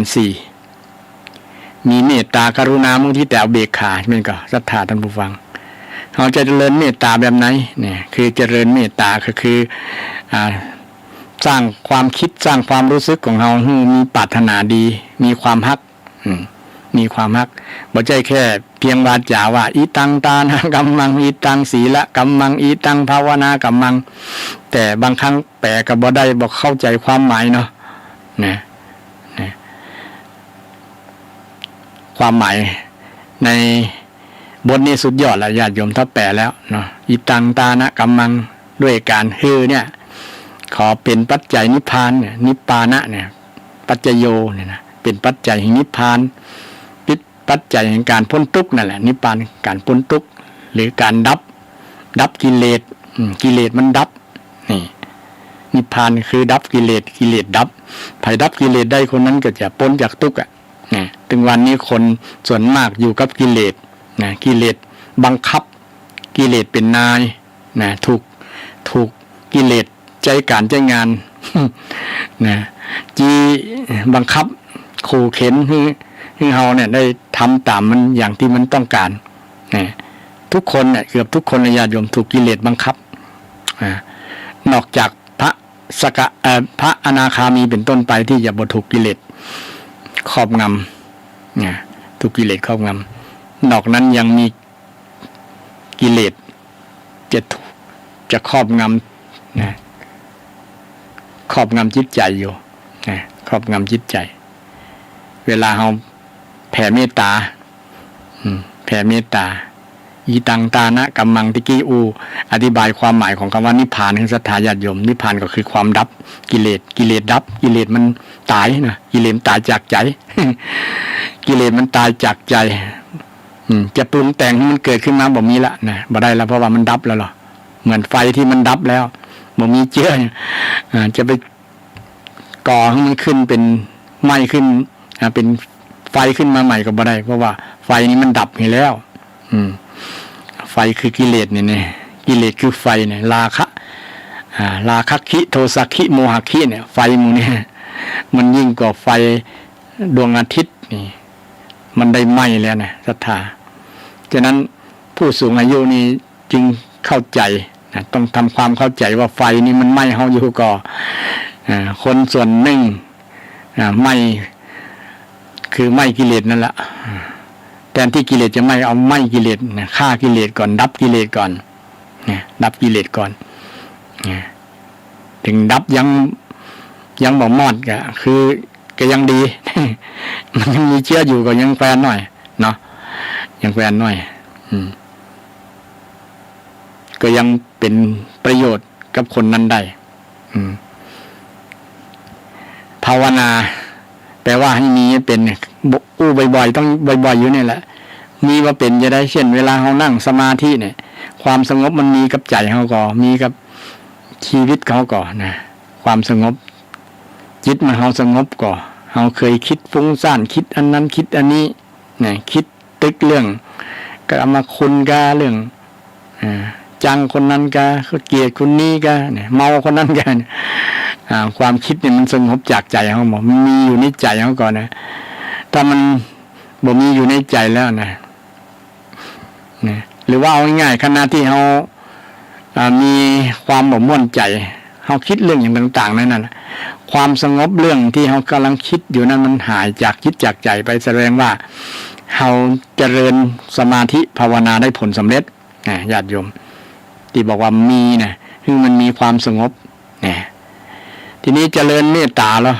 เมตตามีก่อในจิตใจเขาค่ะญาติโยมเมตตาแปลว่าความฮักเขามีความฮักกับคนในครอบครัวมีความฮักกับภรรยาสามีกันแต่ก็มีความฮักกับลูกก็มีความฮักกับคนรอบข้างก็มีความฮักกับคนในสังคมก็มีความฮักกับคนทั่วโลกเลยนะพุทธเจ้าในสอนให้ฮักกันบ่มีขอบเขตญาติโยมฮักทั้งคนที่เป็นศัตรูที่เคยเป็นศัตรูกันนะคือฮักเหมือนกันหมดนะเคยมีคนไปถามพระอานนท์เนี่ยก็ถามเนาะว่าพระพุทธเจ้าเนี่ยระหว่างพระเทวทัตกับนางสิริมหามายานะกับลาหุนกับมากันทกะอย่างมีฮักอันไหนหลายกว่ากันฮักอันอย่างไรกันพระองค์ก็ตอบว่าฮักเท่ากันหมดนะแผ่เมตตาแล้วแผ่ไม่ใช่แผ่เมตตาอย่างเดียวพระองค์แผ่กรุณาตัวกรุณาแปลว่ามีความหวัดวันจิตใจอยากจะให้คนนั้นได้พ้นจากทุกข์เนี่ยมีความปรารถนาดีแล้วก็อยากจะให้คนได้พ้นจากทุกข์ที่มีทรัพย์ที่ในบทสวดที่ว่าทุกขาปมุญจันตุนะมาตาปิตาสุขิตาหนตุทุกขาปมุญจันตุพ่อแม่ตั้งหลายพ้นจากทุกเน้อนะทุกขานะจากทุกนะปมุญจันตุจงพ้นจากทุกเน้อนี่แปลคำแปลมันจะสัทธาสัพเพญาตกานะสัพเพญาตกาญาติทั้งหลายนะพ้นจากทุกเน้อนี่การพ้นจากทุกข์นี่จิตใจที่อยากจะให้คนพ้นจากทุกข์เนี่ยเช่นเขามีทุกข์อยู่เนาะมีปัญหาต่างๆในครอบครัวปัญหากับตัวของเขาเองเนี่ยนะเฮาหันแล้วก็เฮาอินดูสงสารนั่นแหละเนาะนะเลยเป็นที่มาก็ว่ากรุณาแปลว่าความสงสารนะอินดูนะภาษาเมืองเขาอินดูเนาะสงสารอยากจะให้คนที่เฮาหันนั่นน่ะโดยเฉพาะคนในครอบครัวเฮาเนาะหันสามีความทุกข์เนี่ยภรรยาก็อยากจะให้สามีพ้นจากทุกข์เนี่ยถือว่ามีภาวนาแล้วนะญาติโยมนะมีภาวนาในจิตใจคือมีกรุณาธรรมในจิตใจของภรรยาคนนั้นสามีหันภรรยามีความทุกข์มีปัญหานะอยากจะช่วยให้พ้นจากทุกข์เนี่ยได้ช่วยแล้วก็ถือว่าสามีคนนั้นมีกรุณาธรรมนะมีกรุณาธรรมหรือว่ามีภาวนาได้ผ่านขั้นภาวนาพัฒนานะภาวนาแปลว่ามีมาเป็นนะคือทำให้ภาวนามีทำให้กรุณามีทำให้เมตตามีในจิตในใจนะเราจะทำที่ไหนทำที่วัดที่บ้านที่สำนักปฏิบัตินะถ้าความรู้สึกแบบนี้มีในจิตใจนั่นแหละภาวนาเกิดขึ้นจริงศรัทธาญาติโยมบ่ใช่ว่ากำปากอย่างเดียวแต่ว่าใจบ่มีเมตตาบ่มีกรุณาปิกไปบ้านนะปฏิบัติธรรมที่สำนักนั้นที่ว่าดีแล้วปิกไปบ้านยังด่าคนอยู่ยังว่าคนนั้นคนนี้อยู่แสดงว่าใจบ่มีเมตตาบ่มีกรุณาแล้วเนอะนะไปวัดต้องวัดอันเนี้ยวัดใจเฮาเนี่ยญาติโยมนะวัดจิตวัดใจว่าใจเฮามีเมตตาก็ใจเฮามีกรุณาก็ใจเฮามีมุทิตาก็ใจเฮามีอุเบกขาก็นี่เป็นการพัฒนาจิตใจศรัทธาโดยเฉพาะคนที่สูงวัยเนี่ยเพื่อนจะพัฒนาเรื่องนี้นะเข้าวัดหันหน้าเข้าวัดเข้าวาในช่วงเข้าพรรษาเป็นต้นเนาะไปสวดกรรมฐานไปทำคุณงามความดีสร้าง บุญบารมีให้เกิดขึ้นกับตัวเก่าคือมีในตัวเก่านั่นแหละคือเป็นภาวนาเนี่ยตาลน้ำไมศีลไมภาวนาไมที่เคยคุ้นเคยหูบ่อยๆเนาะศรัทธาไปทำบุญทางใดเปิ้นก็จะได้เรื่องนี้ตานศีลภาวนาเนี่ย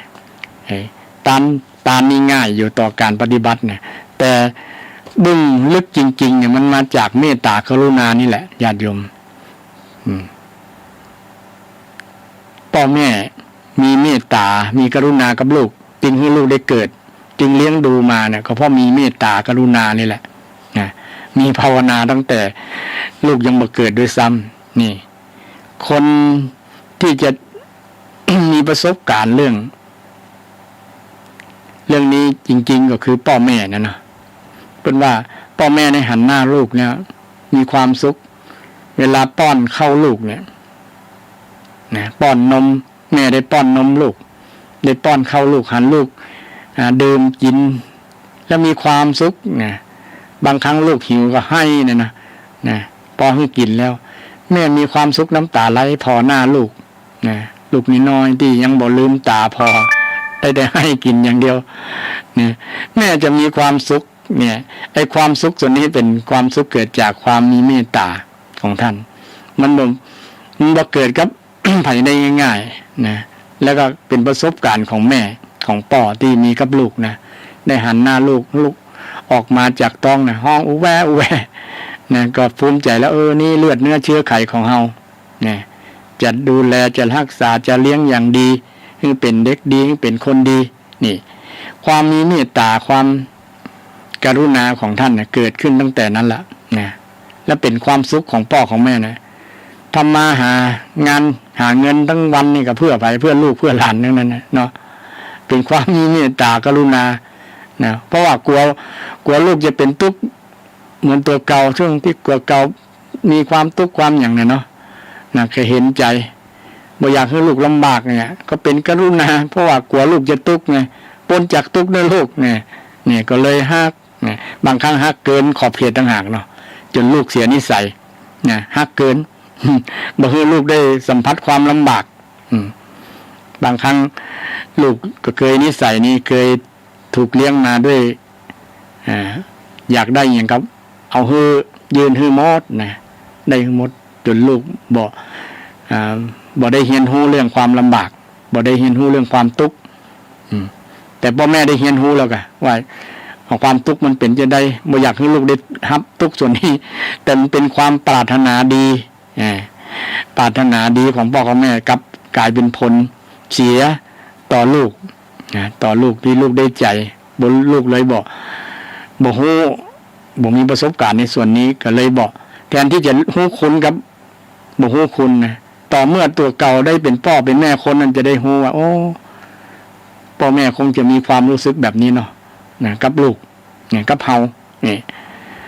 บางครั้งคนได้กึดได้แล้วก็มาฮักพ่อแม่ยิ่งนักขึ้นบางคนได้มากราบมาล้างเท้าล้างตีนพ่อแม่ในช่วงที่คล้ายวันเกิดก็ดีคล้ายวันสำคัญวันแม่แห่งชาติยังก็ดีเนาะมาเรื่อยๆถึงในส่วนเนี้ยก็เป็นความเมตตามันเป็นความเมตตาเป็นความกรุณาเกิดขึ้นกับลูกผมละมันเป็นเรื่องการพัฒนาจิตใจแต่ก่อนนี้ลูกบอกได้คิดตัวนี้แต่เมื่อมีลูกมีอย่างแล้วมันจะเกิดขึ้นมันธรรมชาติสอนจะธรรมชาติสอนธรรมชาติความเป็นแม่ก็สอนให้รู้ว่าการให้ความฮักกับลูกเนี่ยมันมีความสุขเป็นการให้เป็นเรื่องตาลเรื่องตาลอย่างหนึ่งให้ศรัทธาท่านผู้ฟังเรื่องตาลอย่างหนึ่งศรัทธาฟังไปแล้วอยากจะเสริมเติมเพิ่มได้ก็เรียนเชิญเจริญพรได้เด้อ053114332ฟังอยู่ทางใดตะกี้บอกว่าถ้าอายุเกิน80ไปแล้วยังมีความจำดีอยู่ยังฟังอายตนะทั้งหลายตาหูจมูกลิ้นกายยังแข็งแรงอยู่ยังดีอยู่เหมือนสาวๆนี่ก็โทรมากำแต่ว่าถ้าผมมีก็โทรมาได้อยู่โอ้ผมมีละท่านมันเหมือนกันหมดแล้วเนาะก็ยังมีเวลานักหลายอยู่เนอะเดี๋ยวนี้ก็2:33อยู่ข้างแหม27 นาที 27 นาที20 กว่านาทีนะช่วงนี้ก็เปิดโอกาสให้ศรัทธาญาติโยมลิงกลางเข้ามานะจะเสริมเพิ่มเติมหรือจะมีความคิดเห็นจะได้ก็เปลี่ยนเชิญเจริญพรได้วันนี้เรื่องเกี่ยวกับวัยนะวัยผู้สูงวัยว่ามีปัญหาอย่างเขาจะพัฒนาส่วนไหนตะกี้เรื่องถึงว่าปัญหาเรื่องสุขภาพยังบ่จบเตือนเนาะสุขภาพกายก็ไปแล้วแต่เรื่องสุขภาพใจนี่เขาต้องได้รับการพัฒนารับการพัฒนาเรื่องปัญหาเรื่องเศรษฐกิจก็ยังบ่ได้นักเตื้อมาน้อยเดียวเพราะว่าคนแก่คนเฒ่าบางคนบ่มีรายได้รายดีอย่างก็เป็นปัญหามันสืบเนื่องไปถึงปัญหาเรื่องด้านจิตใจด้วยเนาะโอ้กึดนักเหรอบ่มีรายได้มีแต่รายจ่ายตื่นเช้ามาก็ต้องจ่ายต้องซื้ออันนั้นซื้ออันนี้นะบ่เหมือนแต่ก่อนเนาะบ่เหมือนในอดีตคนในอดีตตั้งสมัย30-40 ปีมาแล้วนะ40-50 ปีมาแล้วเนาะเปิ้นบ่ต้องใจสตางค์ก็ได้นะอยู่แบบบ่ต้องใจสตางค์เดี๋ยวนี้มันอยู่บ่ได้เนาะต้องใจสตางค์เป็นปัจจัยสำคัญในการดำเนินชีวิตนะบ่มีตังค์ก็บ่มีข้าวกินละนะยิ่งปัจจุบันนี้เศรษฐกิจค่าน้ำมันก็แพงค่าไฟก็แพงค่าอย่างสปะอย่างนะแพงหมดนะข้าวสารน้ำมันแพงหมดนะจะเป็นเรื่องที่ต้องเกี่ยวกับเรื่อง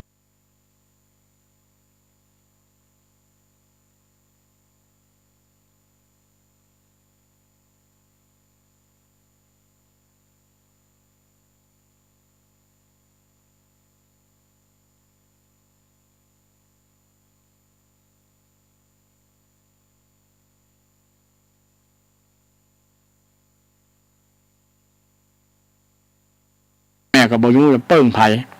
นะบ่ได้โดยเฉพาะคนที่บ่มีบำนาญนะสวัสดิการต่างๆจากภาครัฐอาศัยแค่เงินอย่างเงินเบี้ยบำนาญเบี้ยผู้สูงอายุไม่ใช่เบี้ยบำนาญเบี้ยผู้สูงอายุแค่600-700มันก็จะไปป้ออย่างเนาะวันไหนนี่อย่างน้อยที่สุดก็ต้องเสี่ยงเป็น100นะ100ขึ้นแหละนะถ้าอยู่คนเดียวผมมีลูกมีหลานนะเพราะว่าอาหาร3 คาบเนาะเข้า10 บาทเดี๋ยวนี้จะมีก็มีแต่คอน้อยๆเนาะเข้า10 บาทห่อเดียวจะอิ่มก็คาบนึงอิ่มอยู่นะคนเฒ่าเนาะคนผู้สูงอายุอิ่มอยู่แต่ว่าอาหารนี่ก็กับข้าวนี่ก็มันแพงขึ้นนะจะซื้ออย่างเดียวก็จะบ่อย่างเรื่องอาหาร5 หมู่จะบ่ครบแบบละต้องกินหลายๆอย่างเลยเนาะสรุปแล้วคาบไหนต้อง50 บาทถึงจะต่อคนนะวันหนึ่งก็ต้องเอา3ไปคูณ3-5-15ก็150ต้องมีรายได้ถึง150 บาทถึงจะอยู่ได้แต่บางคนประหยัดนะเงิน600นี่กุ้มอยู่ หมดใจนะกินคาบเดียวกินคาบเดียวนอกนั้นเจริญภาวนานั่งสมาธิบ่หิวอิ่มธรรมอิ่มธรรมะก็มีอยู่นะแต่มันยากมันน้อยคนที่จะทำได้แบบนั้นนะนอกจากตุเจ้าตุเจ้าบางตนก็ยังทำอะไรเลยฉันอาหารอย่างอาตมากับฉัน2 คาบเป็นต้นนะฉันอาหารคาบเดียวบ่ได้นะมันหิวนะไม่ใช่นะถ้าฉันคาบเดียวมันก็จะไปพิสัจจวาจาแล้วจะต้องชั้นยัง2นี่เป็นต้นเนาะฉะนั้นบางคนทำได้แล้วก็อนุโมทนาฉะนั้นต้องบริหารเรื่องเงินนะวันไหนเสี่ยง150เดือนไหนลองคูณไปเลยเดือนละ4,500คนเฒ่าถ้าบ่มีเงิน4,500นี่อยู่บ่รอดนะศรัทธานะอยู่บ่รอดฉะนั้นต้องมีเงิน4,500ลูกหลานก็ต้องเซาะเงิน4,500มาเลี้ยงดูแม่เลี้ยงดูป่อที่ท่านบ่มีรายได้นะท่านบ่มีรายได้นะแต่บางคนแก่คนเฒ่าเอ็นดูลูกหลานเนาะใจจ่ายอดมื้อกินมื้อเอาก็มีนะเป็นที่เอ็นดูบางคนบ่มีไปเอาเนี่ยไปขายเขียวนะญาติโยมนะ ไปขายเขียวก็มีใจเงินอนาคตนะไปขายเขียวอย่างก็คือเงินผู้สูงอายุเนี่ยข้าเจ้าเงินอย่างคนบัตรคนจนเนี่ยนะไปเอาไปแลกอันนั้นแลกนี่นะเพื่อให้ได้เงินเอาเงินนะเอาเงินแทนในสิ่งของแลกถึงจะได้น้อยก็ตามแลกมาเพื่อนำมาใช้ซื้ออย่างอื่นเพราะว่าช่วงก่อนหน้านี้จะมีบัตรคนจนมีวัดสวัสดิการอย่างต่างๆเนาะคนละครึ่งอย่างต่างๆเนี่ยเพื่อนให้เอาบัตรเนี่ยไปกดเอาอาหารสินค้าต่างๆตีมบ่ใจเงินนะเพื่อนบ่ให้เงินสดมาเนี่ยก็เป็นโอกาสของคนแก่คนเฒ่าเนี่ยฉะนั้นมีพักหนึ่งเพิ่นพรรคการเมืองนะเพิ่นว่าจะสนับสนุนให้คนแก่คนเฒ่าเนี่ยมีเงินคนเฒ่าเดือนละ 3,000 เนี่ยอาตมายังคิดว่าเพิ่นจะเอาเงินมาจากไหน 3,000 แต่ก็เป็นความคิดดีๆนะเพราะว่าแสดงหันปัญหาของคนที่บ่มีลูกหลานนะมันเป็นที่ในอินโดนีเซียญาติโยมลูกหลานก็บ่มีดีหรือมีแต่ว่าลูกหลานก็บ่มีศักยภาพที่จะมาดูแลท่านได้แม้แต่ตัวเก่ายังเลี้ยงบ่รอดเลยนะมีบางครอบครัวนะลูกหลานบางคนนะยิ่งเป็นคนที่ติดสุรามีอะไรนะเป็นคนขี้ค้านบ่ทำการทำงานนี่แล้วใหญ่เลยนะบ่ต้องคิดว่าจะไปเป็นที่พึ่งของพ่อของแม่ได้นะคนที่มีปัญหาลักษณะนี้ที่พ่อแม่มีลักษณะปัญหานี้นะถ้ามีคนมาช่วยกันนะสังคมไทยก็ยังมีบางคนเนาะเอ็นดูลูกหลานก็บ่ได้เลี้ยงเนาะนะมีบางคนหันเอ็นดูสงสารก็นำเข้าป่าอาหารไปให้นะแม่กินนี่เนอนะพ่อกินนี่เนอนะกินนี่ฟ้องเนอนะตั้งบ้านเอามาให้มีแกงมีหยังกับมาปั่นกันให้กินบ่ได้นะให้กินด้วยความเอ็นดูสงสารนะความเอ็นดูสงสารซึ่งเป็นน้ำจิตน้ำใจจากคนที่มีธรรมะได้การพัฒนาจิตใจมาแล้วคนที่มีเมตตาธรรมก็นำไปสู่การเฮือญาติโยมนำไปสู่การเฮือยื่นมือเฮือด้วยสิ่งของด้วยของใจต่างๆคือถึงแม้บอกคือสิ่งที่เป็นสิ่งของก็คือความคือความรู้เนาะคือความรู้คือการแนะนำเนี่ยก็ถือว่าเป็นการฮือเช่นเดียวกันเป็นวิทยาทานเป็นธรรมทานนี่อย่างอาตมานี่ก็ถือว่าเป็นการทำบุญอย่างหนึ่งเหมือนกันนะคือฮือทานฮือธรรมทานฮือความรู้นะคือความรู้ที่เป็นคำสอนของพระพุทธเจ้าสอนให้ชาวพุทธทั้งหลายให้ได้เรียนรู้จักชีวิต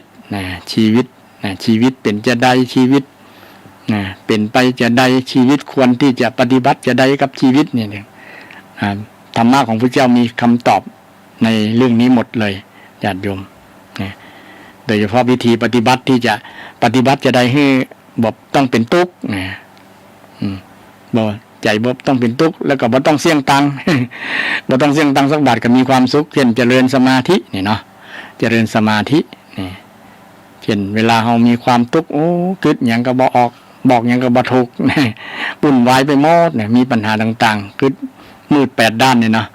เจริญสมาธิเนี่ยกำหนดลมหายใจเข้าออกหายใจเข้าก็ฮู้หายใจออกก็ฮู้ลมหายใจนะบางคนว่ามันอึดอัดนะมันบ่เคยทำเนี่ยมันอึดอัดแต่ถ้าทำบ่อยๆแล้วก็จะเกิดความเคยชินความคุ้นเคยก็จะดีไปนะ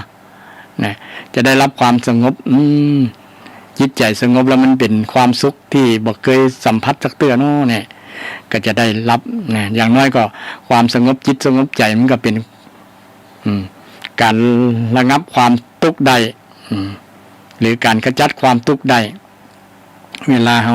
เจริญสมาธิอย่างที่เราคุ้นเคยนะพุทโธพุทโธพุทโธจริงๆก็คือนึกถึงคุณของพระพุทธเจ้านะญาติโยมบ่ใช่แค่ว่าหายใจออกพูดหายใจเข้าพูดหายใจออกโทนะคือนึกถึงคุณของพระพุทธเจ้านึกถึงความดีถ้าเรานึกถึงแล้วใจมันจะไปอยู่กับ ความดีของพระพุทธเจ้าความดีของพระธรรมความดีของพระสงฆ์เนาะนะจิตใจมันก็จะอยู่ในกุศลธรรมนั่นเองนะนึกถึงนะนึกถึงคุณงามความดีของพระองค์นะเพราะว่ามันจะเข้ากับบุคคลที่คิดฟุ้งซ่านอย่างต่างๆเนี่ยถ้าได้นึกแล้วมันจิตใจมันจะบ่ฟุ้งไงเนาะเพราะว่าคนเวลานั่งสมาธิจิตใจมันฟุ้งง่ายนะเป็น สงบสัก5 นาทีแล้วมันก็จิตมันแวบไปคิดเรื่องนั้นเรื่องนี้คิดเรื่องลูกเรื่องหลานคิดเรื่องเศรษฐกิจอย่างที่กล่าวมาเนาะนะเรื่องเศรษฐกิจเรื่องรายได้รายรับรายจ่าย อันนั้นก็จะจ่ายอันนี้ก็จะจ่ายนะเดี๋ยวก็เงินอย่างเงินชาปนกิจเงินสหกรณ์นั้นก็มาเงิน เงินกรมธรรม์ เงินอย่างสภาพที่ต้องจ่ายเนาะเดือนก็มาแล้วเงินค่าน้ำค่าไฟอย่างต่างๆบึดก็มามันก็เป็นเรื่องที่ทำให้คิดนักคิดหลายนะเมื่อคิดนักคิดหลายก็ฟุ้งแล้วกันเนี่ยนะคิดอยู่บ่ม่วนละนะอยู่บ่ม่วนก็เป็นปัญหาในการดำเนินชีวิตของคนเฮาฉะนั้นวิธีแก้ปัญหาก็เจริญสมาธิเจริญสติบ่อยๆนะญาติโยมแก้ได้บางคนก็บอกคุ้นเคยต่อการอยู่คนเดียวเนาะเช่นคนที่ฮักจากไปนะอยู่คนเดียวนะสามีจากไปก็อยู่คนเดียวนะภรรยาจากไปก็อยู่คนเดียวสามีก็อยู่คนเดียวภรรยาก็อยู่คนเดียวลูกหลานก็บ่มีนี่โอ้จะง่อมเนาะจะง่อมจะเหงานี่วิธีแก้ง่อมแก้เหงาอย่างหนึ่งก็คือการนึกถึงพระรัตนตรัยเจริญสมาธิภาวนาหมู่นี่แหละศรัทธาเป็นวิธีแก้นะไหว้พระสวดมนต์หมู่เนี่ยนะ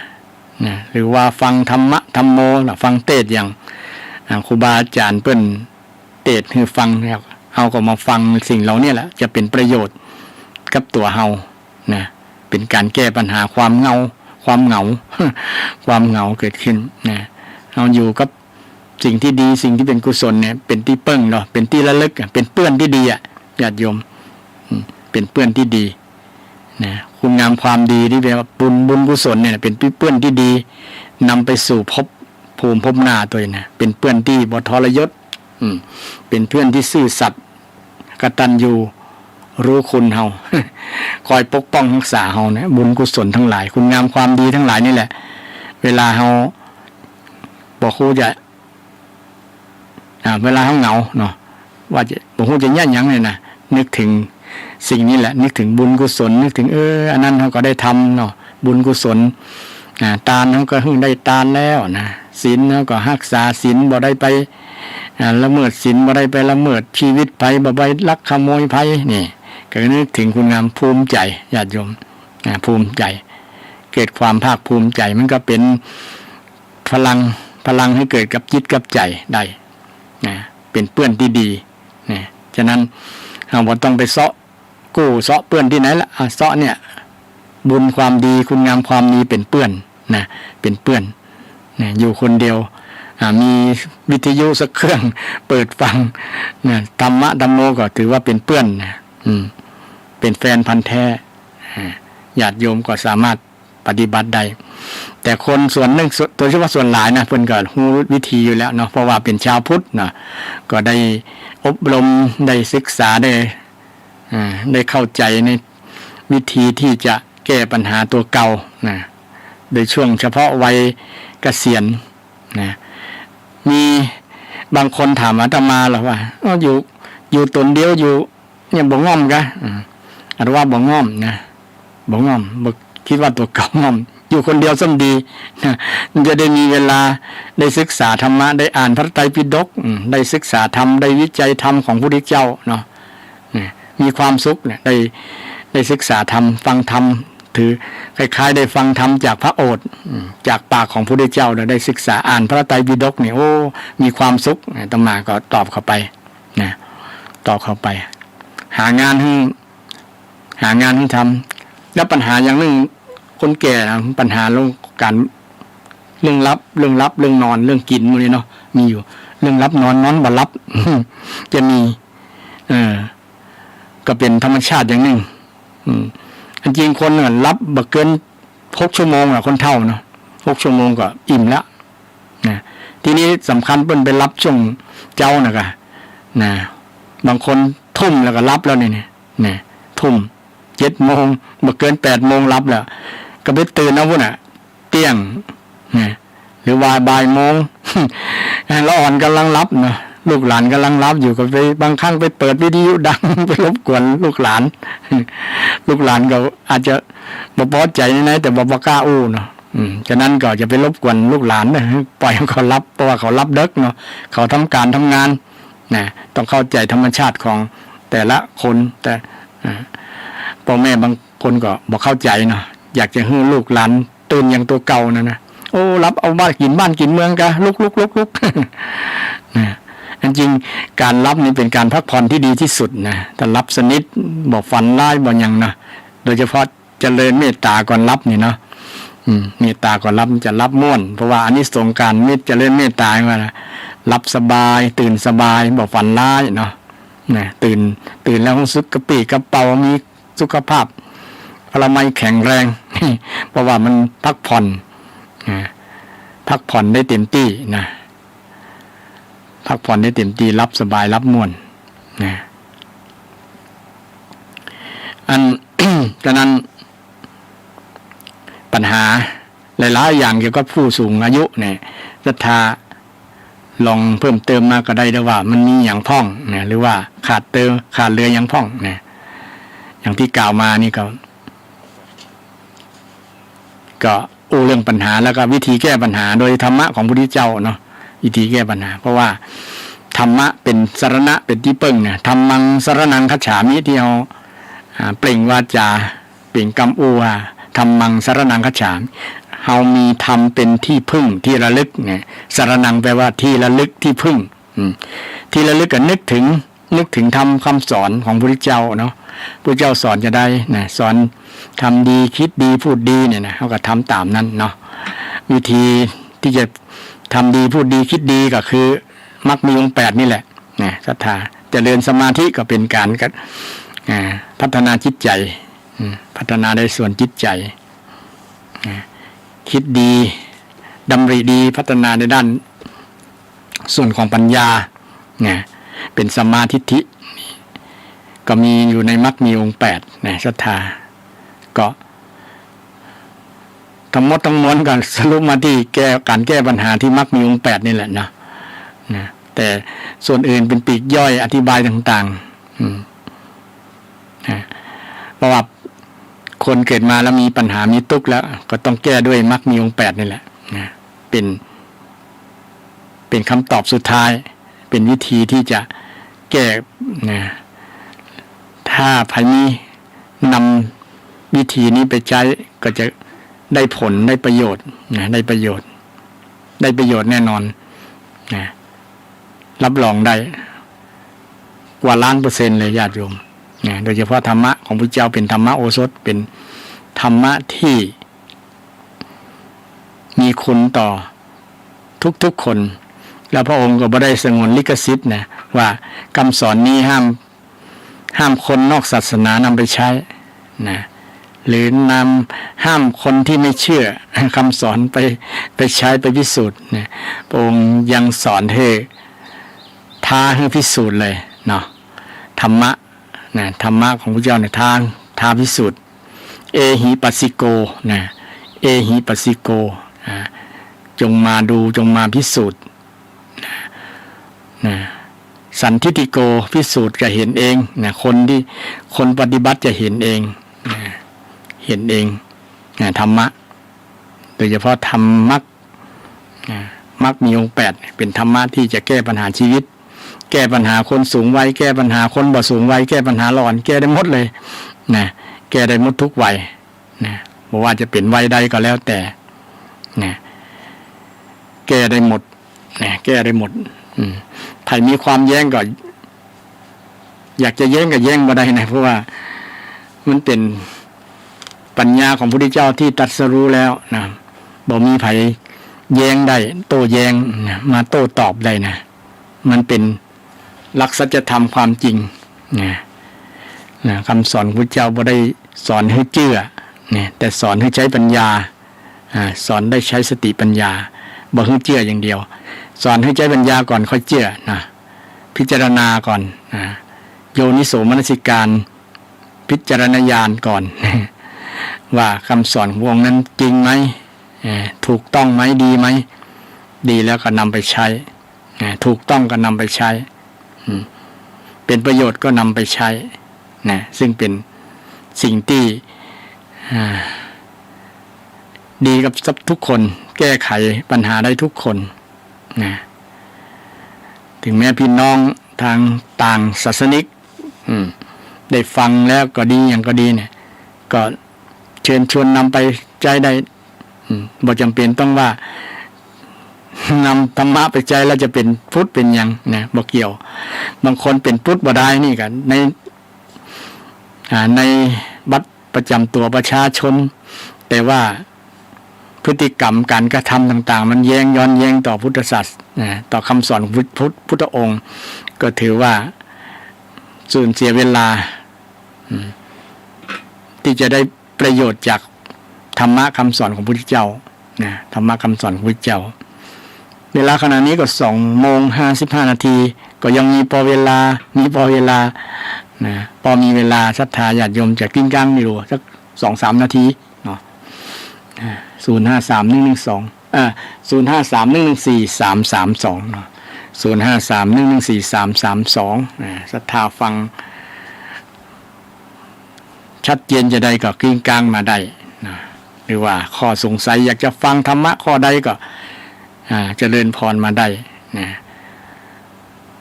ธรรมะรายการนี้บางครั้งก็ได้มาพ่องบ่ได้มาหลายเพราะว่ามีงานทางคณะสงฆ์พ่องได้ถ่ายทอดสดอย่างก็เลย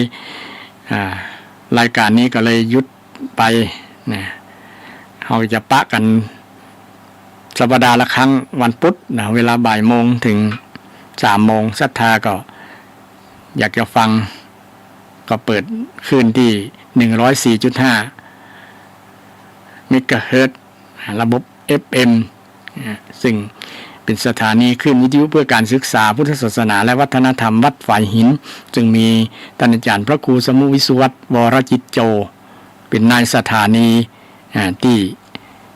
คอยเอื้ออำนวยความสะดวกมีกับต่างรายการธรรมะเพื่อสืบสานและเพิ่มแรงบันดาลใจซึ่งมีท่านอาจารย์พระครูประภัสชัยคุณเจ้าคณะตำบลสันปุเลยเขต 2เจ้าวาดวัดชัยสถานพร้อมกับอาตมากับผมพระครูสิริอมราภิรัตน์วัดสันอุ้มได้ช่วยกันจัดรายการนี้ให้กับศรัทธาญาติโยมนำธรรมะมงคลมาฝากประจำวันพุธศรัทธาญาติโยมก็ฟังก็เปิดขึ้นมาได้ที่วันพุธเกิดขึ้นมาได้ที่ขึ้น 104.5 เมกะเฮิรตซ์สามารถฟังได้ตลอดวันนี้เวลาหมดเวลาก็ขอนำรายการนี้จากศรัทธาท่านผู้ฟังทั้งหลายไปวันหน้ามาแหมเนาะวันหน้ามาปะกันแหมวันหน้าก็คงประมาณใกล้ออกพรรษาแล้วเนาะประมาณวันที่5วันที่5ใกล้ออกพรรษาแล้วจะนำเรื่องอย่างที่ได้ตีค้างไว้มาเล่าหรือศรัทธาญาติโยมท่านใดฟังจำได้ว่าได้เคยติดค้างมาอย่างกับทักท้วงมาได้นะจะนำสิ่งเหล่านั้นมาอธิบายขยายผลแหมมาโอ้แหมเพราะว่าการฟังเทศน์ฟังธรรมบางครั้งแค่สัปดาห์เดียวมันก็ลืมแล้วเนาะ ถ้าเราบอกจดไว้บอกกำหนดจดจำไว้มันก็จะลืมวันนั้นตัวเจ้าเลยโอ้เรื่องอย่างอ้อจะลืมไหมเนาะแม้แต่คนอู้ก็จะลืมเช่นเดียวกัน ฉะนั้นในวันนี้ขอเจริญพรทุกท่านทุกคนทุกท่านมีสุขภาพร่างกายสุขภาพกายเข้มแข็งสุขภาพใจแข็งแรงมีจกมีใจสุขกายสบายใจเจริญด้วยอายุวรรณะสุขภระปฏิภาณธรรมสารคุณสารสมบัติทุกท่านทุกคนเจริญพร